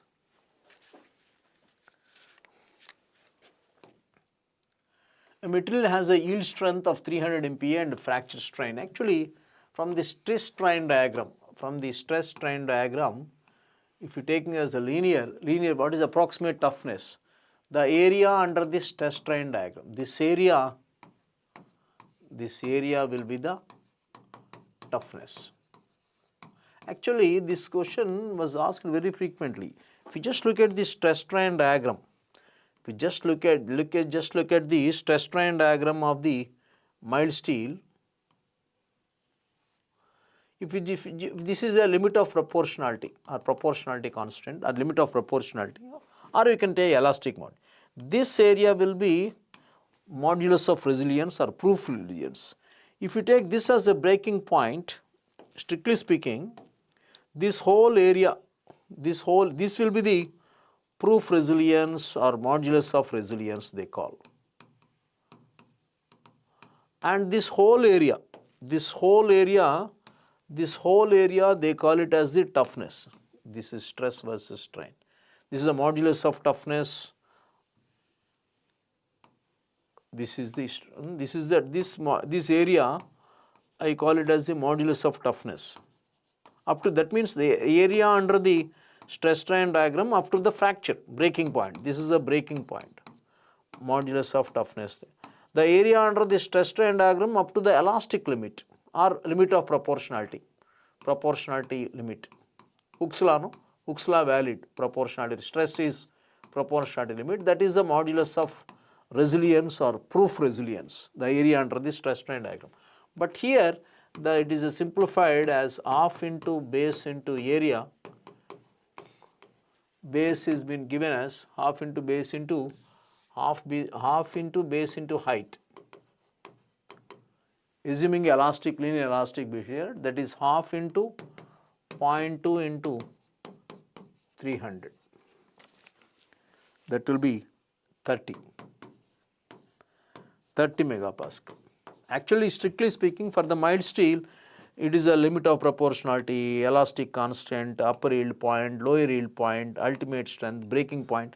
So there are many points will be there. Total area up to the fracture, up to the breaking point, it is called as the modulus toughness. The area under the stress strain diagram up to the limit of proportionality, or rather you can call it as the elastic constant, because they are slightly different. That area is called as the proof resilience or modulus of resilience, because this is something connected with the strain energy. Strain energy stored per unit volume, that they are called as the modulus of resilience or proof resilience. Strain energy stored per unit volume. This is very important. Strain energy is very important concept in the strength of materials. So, very important. Strain energy. Questions are very often asked. A solid shaft. This is a very important question in the machine design or the shaft. No? A shaft of diameter D.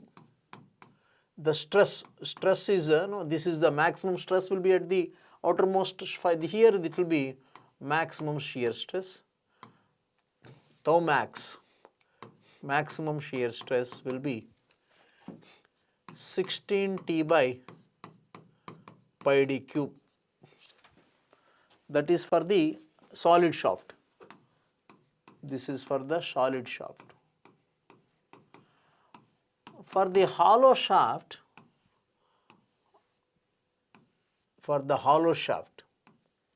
this is D, this is small d, d by d is 2, he has given. Half of the inside diameter is d by 2. Okay, this is d, d by d is a hollow shaft. The maximum stress here, this is tau 1, and the maximum stress here for the hollow, tau max will be 16 T by same torque. It is subjected to the same torque.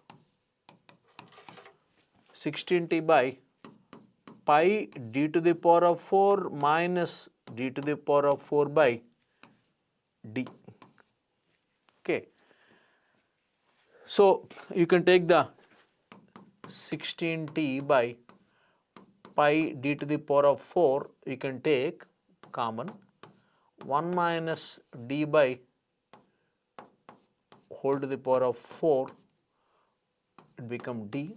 So it becomes, it gets cancelled, it becomes d by d will be the 1 by 2. If you substitute, the ratio will be the maximum shear stress will be, answer will be A, 1.067, that is 16 T by pi d cube 1 minus k to the power of 4, where k will be 1 by 2 here. So if you take that ratio, this will be, if you substitute that tau here, tau max here, it will be 1.067 tau. 1.067 tau you will get. You can substitute here, that tau here. Okay, k will be the 1 by 2.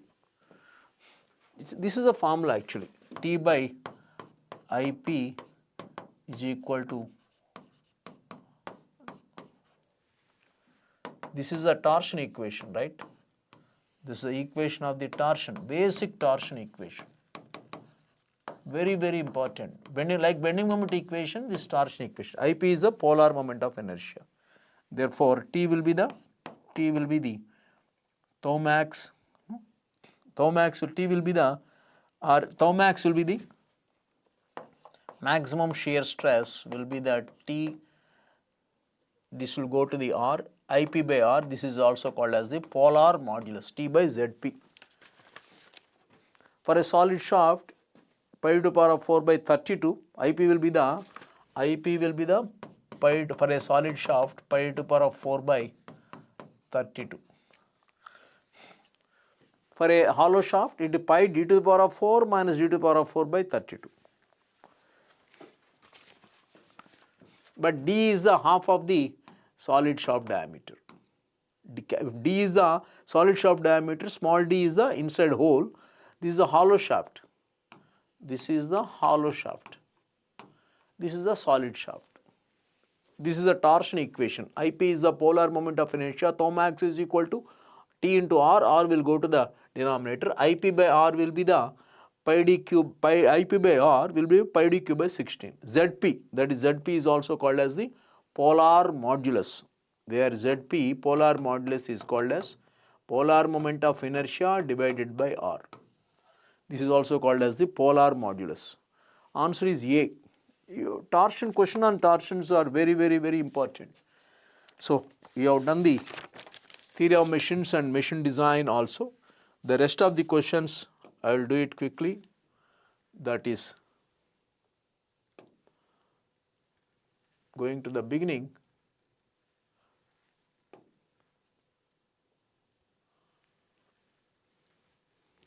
Whatever the rest of the production questions and all, quickly I will finish production and industrial. What is the primary mechanism? What is the primary mechanism or response for increase in strength and hardness? The answer will be it is the cold working. Cold working means working of the material below the recrystallization. Hot working means above recrystallization of the material. It is the heat treatment.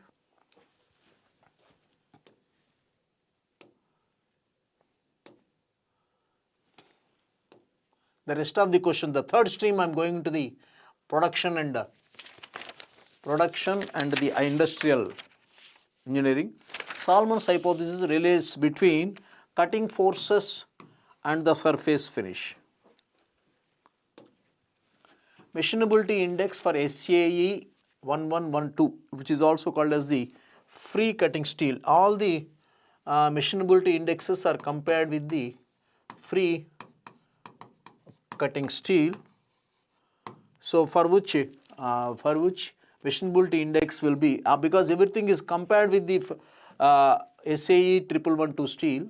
So obviously for that machinability index it will be the 100%. Because the machinability index itself is compared with this form of the steel, and for that steel itself is asked, every other steel machinability index is compared with that, but for that steel that machinability index will become 100%.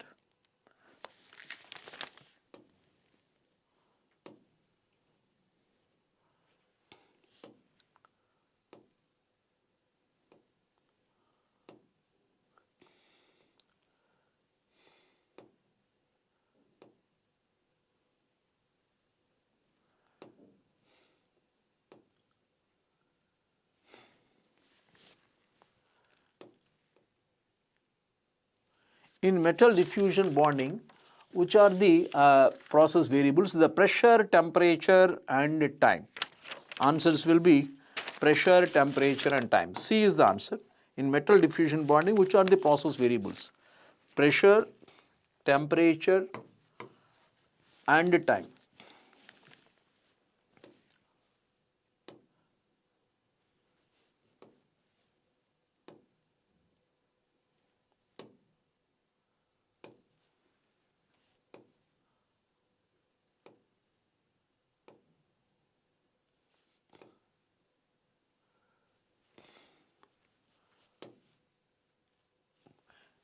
Is metrology in H7 G6 fit, metrology fits and tolerances.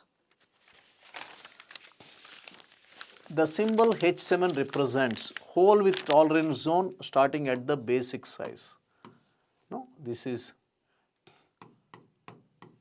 H7 G6 fit, hole with tolerance with starting at the basic size. That is the answer for the 27th question. In the H7 by G6 fit, the symbol H7 represents hole with tolerance zone starting at the basic size. A linear measuring scale, this is a metrology, systematic error of 0.05 mm. For every 100 mm of measurement, 0.05 mm error is there. If this scale is used to measure the distance and reading obtained is 5 meters, what is the actual length of the distance? Because you are measuring extra. The error is coming in extra because scale has shown systematic error of plus, but it is measuring extra. Therefore, the actual length will be the less than the measured. That means answer should be between A and D. We can directly take, actually even if we don't have the timing, directly you can eliminate these two. The actual distance will be lesser than the measured distance. Okay, reading a actual, because you are measuring extra. What is actual is something and the measurement is done extra. That means actual length will be lesser than the measured length.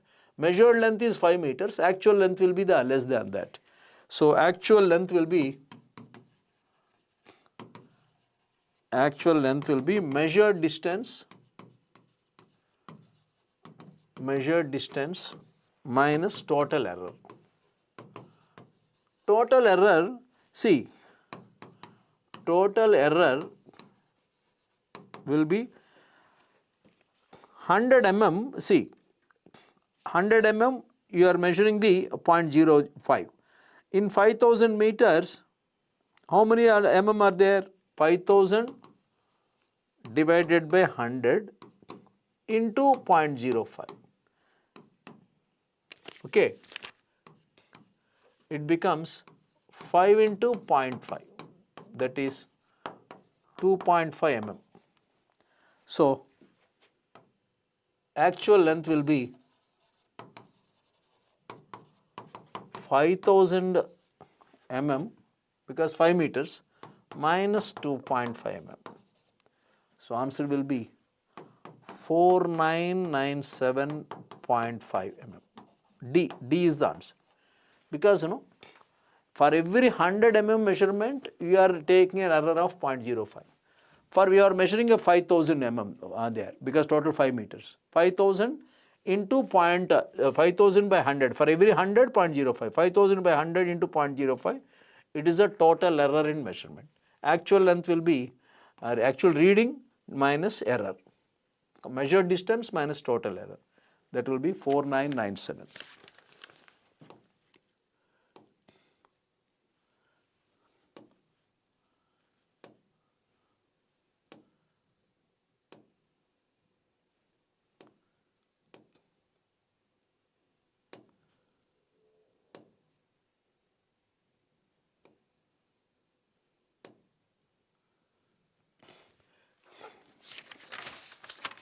In selective laser sintering, which is typically used as a powdered polymer, is a powder metallurgy. The question on the powder metallurgy is asked. Powdered polymers and metals. Some questions are very vaguely asked actually in the production. Which additive manufacturing process? It is stereolithography. Answer is C.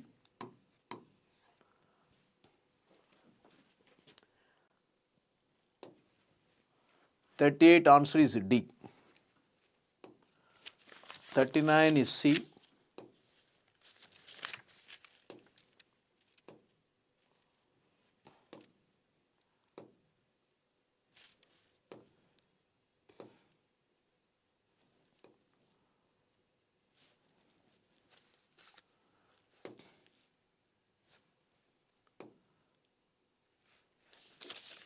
It is the asked in the mechatronics, which of the following actuators is most suitable for simple binary control application such as door locks? It is a solenoid actuator. It is a question on mechatronics. Which of the following actuators is most suitable for simple binary control? It is a solenoid actuator.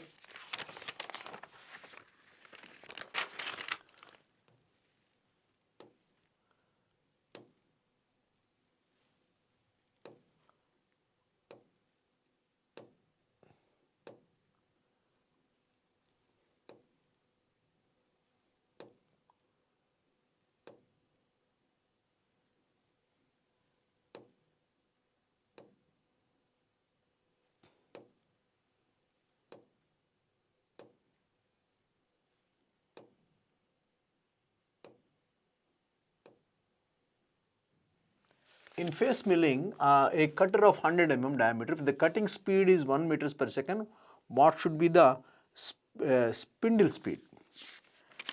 Pi d n by 60, you can use.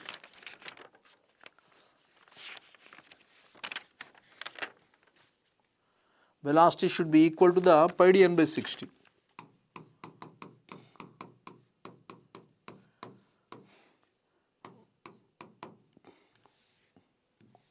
Spindle RPM is asking.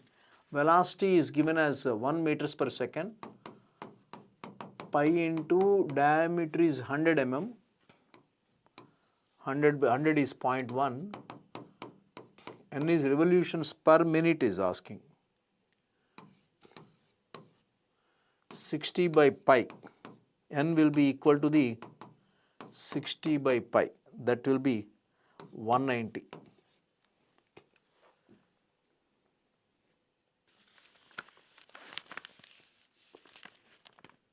(600 by pi), sorry, 600 by pi, that will be 190 RPM. V is equal to pi d n by 60.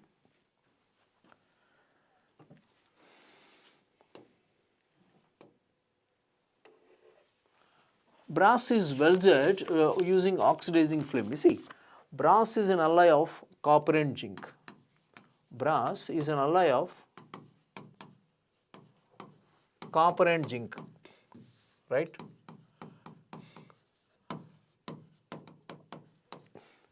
So when copper is welded, like when brass is being welded, zinc has low melting temperature. Has low melting temperature. low evaporating temperature rather. So when you are having the when your brass is being welded, oxidizing flame is added, low melting temperature and low evaporating temperature also. Low melting and evaporating temperature, it may evaporate. So to prevent the zinc from evaporating, they use the oxidizing flame, because oxidizing flame will cover that zinc, will form a cover around that zinc, so that zinc will not get evaporated. There is a oxidizing flame, there is one oxidizing layer will cover that zinc so that it does not evaporate, because zinc has got a low melting temperature and low evaporating temperature.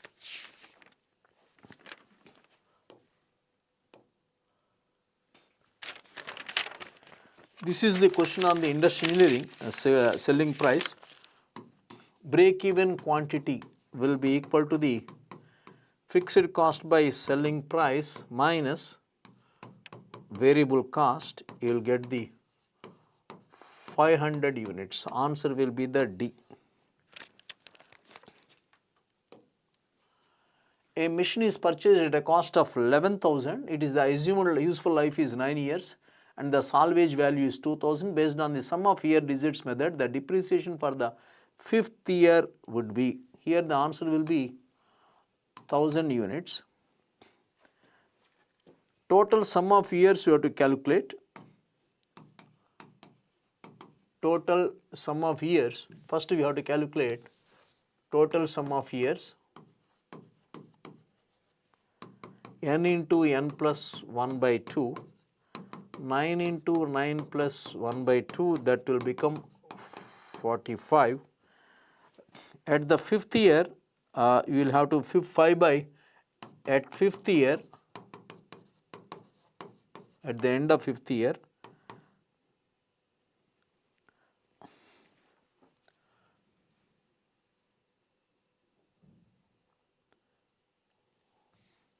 at the end of the 5th year, depreciation sum of, based on the sum of digits method, the depreciation will be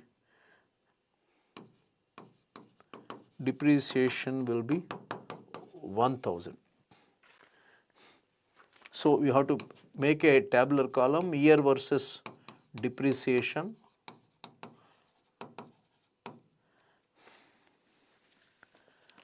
That is 5 by 45, 5 by 45 into 11,000 minus 2,000. Okay, that comes to around 1,000. In a small engineering project, 3 time estimates of Pareto activity was given: optimistic time, most likely time, and pessimistic time. The expected time of the activity is a straight formula. Optimistic time is 8 minutes, most likely time is 10 minutes, pessimistic time is 14 minutes. So expected time of activity will be TO plus 4 into TM plus pessimistic time by 6. It is 10.33 minutes.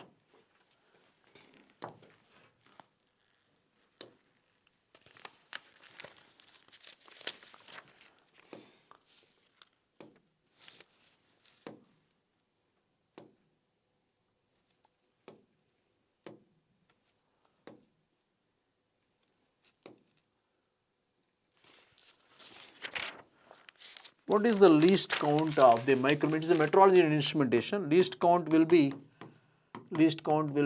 pitch divided by number of divisions on circular scale. Least count will be, pitch will be 0.5, number of divisions will be 50, 1 by 100, that is 0.01 mm. Answer will be A. Because both 76 and 77 both are based upon the least count. Pitch by number of divisions on circular scale. Pitch is given as 0.5, moves become 1 mm and 2 rotations. For 1 rotation, for 2 rotations 1 mm, for 1 rotation the pitch will be 0.5, half of that. For 1 rotation, that the moves by distance of 0.5 mm divided by 100. It is 0.005. Straight question, screw gauge. Here that useful tool life of HSS tool machining MS. This question was asked in the GATE also. Taylor's tool life equation. Taylor's tool life equation. That is V2 to the power of n is equal to constant. It is asked in the recent GATE also, GATE 25 also. N has been given as 0.125 exponent. V1 T1 to the power of n is equal to V2 T to the power of n. Machining time at 18 minutes. V1 is given as 18 minutes per minute. T1 is 180 minutes. Let us convert into the minutes there. And velocity operates at 24 minutes. What is the tool life? Just you have to calculate the, we have to apply there in the Taylor's tool life equation. It will be 18 minutes. We have to substitute here because it is converted in 3 hours. Convert into the minutes there. That is very important. V T to the power of n. T is the tool life and V is the velocity.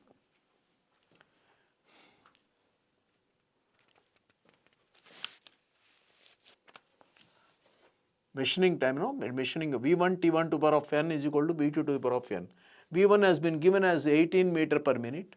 T1 has been given as 180 minutes. Velocity V2 will be 24 meters per minute. And what will be the tail? Just substitute in this equation. Taylor's tool life equation. N is exponent is there given there, 0.125. You will get 18 minutes. The weld decay in stainless steel is due to depletion of chromium at heat affected zone.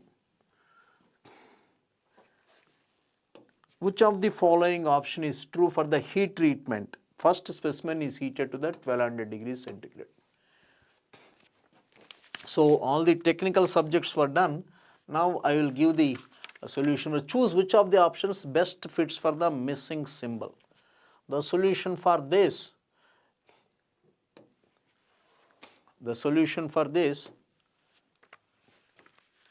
observe the placement of the dark box in each row. Hence, it can be either A or C. No, observe the placement of the cross in each row. Answer is C. Look at this. Observe the placement of the dark box in each row. Hence, it can be either A or C. No, observe the placement of the cross in each row. The answer will be the C. Yes, 81 answer will be the C. The aptitude questions, there are 15 questions were there. Which figure completes the series? Which figure completes the series? 82 question. Which figure completes the series? In each figure, one small rectangle is increased. Hence, correct option can be either A or B. Now, observe the placement of white box. Answer will be the B. Answer will be the B, first question. Okay, 82, answer will be the B. In a mixture of 45 liters, the ratio of sugar solution to the salt solution is 1:2. What is the amount of sugar solution to be added if the ratio has to be 2:1? Given in a mixture of 45 liters, the ratio of the sugar to the salt solution is 1:2. Sugar solution is 15, salt solution is 30. Now, we wanted the ratio 2:1. From option A, sugar is to salt is 30:30, 1:1. From option B, sugar is to salt will be 30 that is 2:1. For the option C, sugar and salt will be 70, 7:3. For the option D, it will be 8:3. So, only possible answer will be the B there. Because we wanted the ratio 2:1. You have to check all the options there.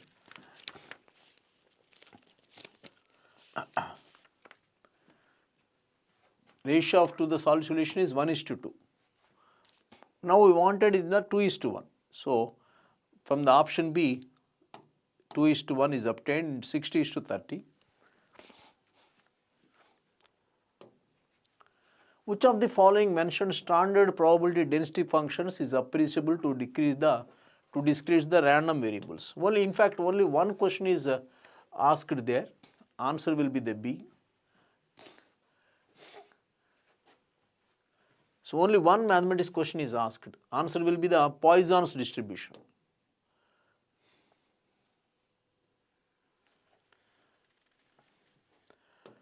Mathematics, there is only one question is asked. What was the day of the week on 28th May 2006? We know 28th May is 2005 years plus period from 1106 to 28506.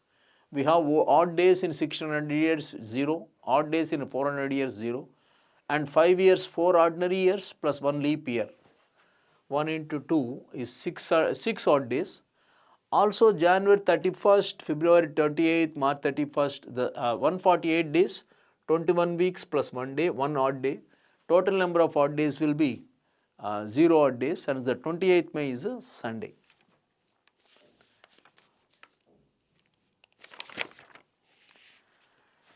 Answer is D there.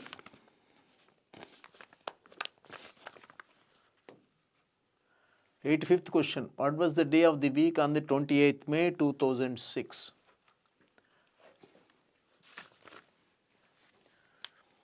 Explanations were clearly shown here.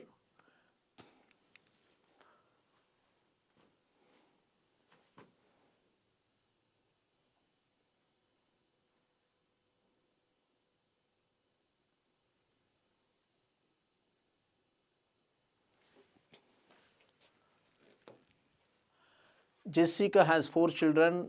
2 of the children have blue eyes, 2 of the children have brown eyes. Half of the children are girls. The first 3 statements are facts. Which of the following must also be a fact?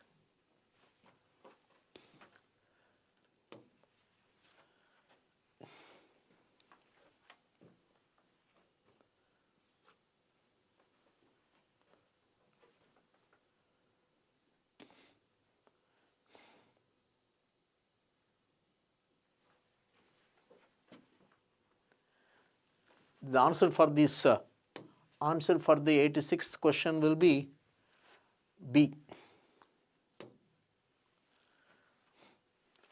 87th question. No woman teacher can play. Some women teachers are athletes. Conclusions. Male athletes can play. Some athletes can play. It is a 2 marks there.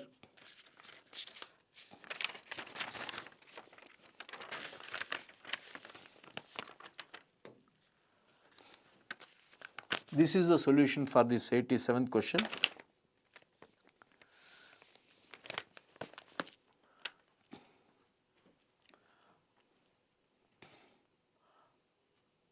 Answer is D for the 87th question.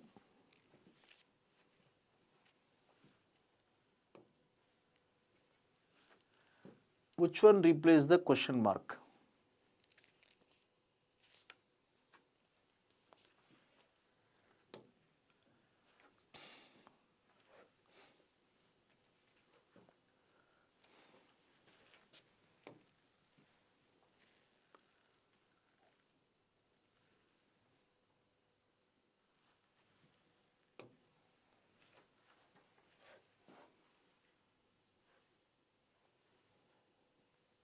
Explanations you can see for the aptitude questions.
Some books are tables, some tables are mirrors. Conclusion, some mirrors are books and no book is mirror.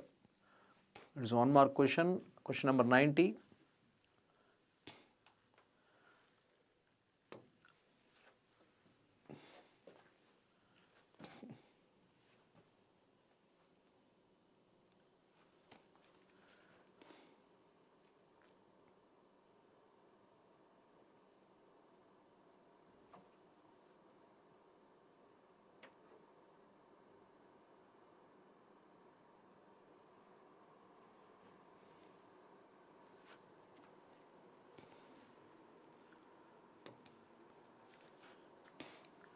Question number 91. Which of the following boxes should replace the question mark to complete the pattern?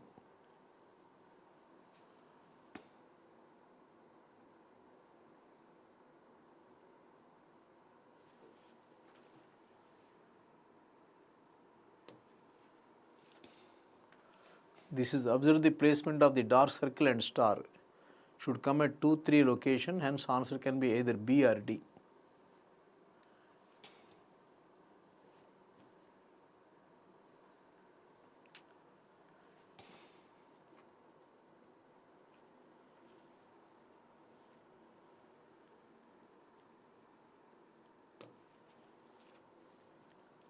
Many business offices are located in buildings having 2 to 8 floors. If a building has more than 8 floors, it has a lift. If the above statements are true, which of the following must be true?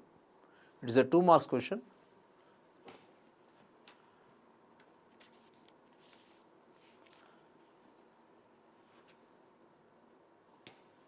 Explanation is given here.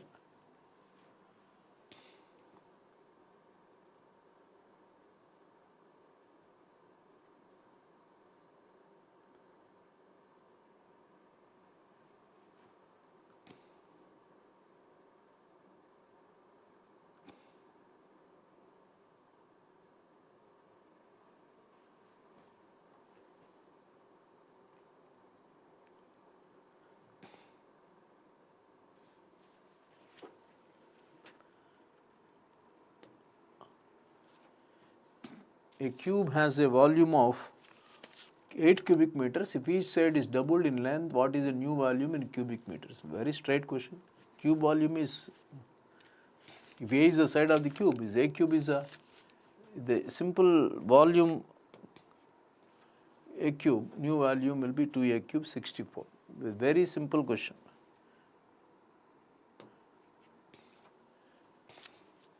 Combinations of alphabets followed by 4 alternatives. Choose the alternative which closely resembles the mirror image of the given combination.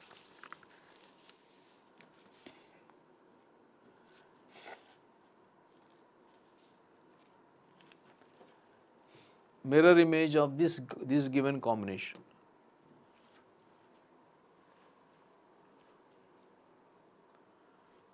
And as the mirror is placed vertically, answer will be B.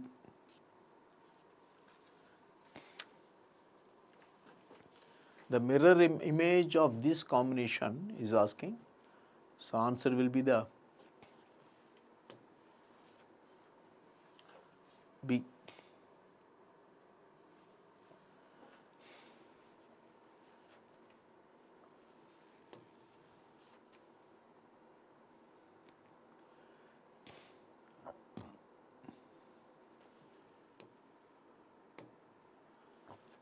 Observe the given figure, answer question below. If 50 play football, 40 play cricket and 30 play basketball, then what is the number of players who play football or cricket but not basketball?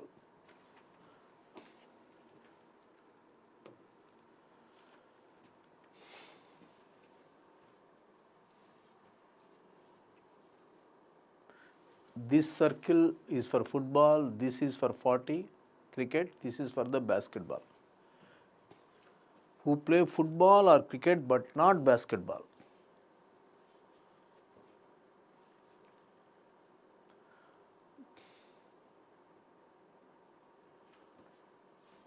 (24 plus 14 plus 2), because you should not take this circle. That will be the option D.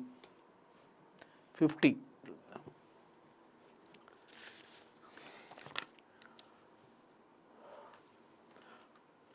with this, the discussion of the ISRO paper is completed with aptitude. Also, I've done 95 questions. Generally, the overall paper standard, I can say it is moderate to tough, definitely moderate to tough I can say, because some questions are very lengthy, particularly in the heat exchangers, in the radiation chapter, they are very lengthy. Without calculator doing them is very, very difficult. But there are some questions very simple, just velocity is equal to pi d n by 60, and some questions are straightforward, okay. So the time saved in those questions can be used there, but still if you are able to answer out of 95, if you are able to answer 30 to 40 also, you should get an interview call. That 40 questions also, if you are done correctly, you must get a interview call for that. But for the interview, actually, because in the ISRO interviews will be very thorough. They call it almost 1:10. So in such case, they will thoroughly try to check your engineering aptitude. Each fellow will be tested for more than half an hour if you are called for the interview. So prepare for the interview well, and once you get an interview call, wish you all the best. If any doubts, if you are having regarding the paper, you may contact me. My name is Shekhar. My contact number is 984941029. You are welcome to contact me on my WhatsApp number also. I got more than 30 years of teaching experience in GATE and IES. Okay. So any doubts pertaining to this, any questions regarding your preparation for the interview, etc., you may contact me over this number. Wish you all the best. Good luck. I hope you understood my discussion. And any doubts, you may contact me. Wish you all the best, dear students. Good luck.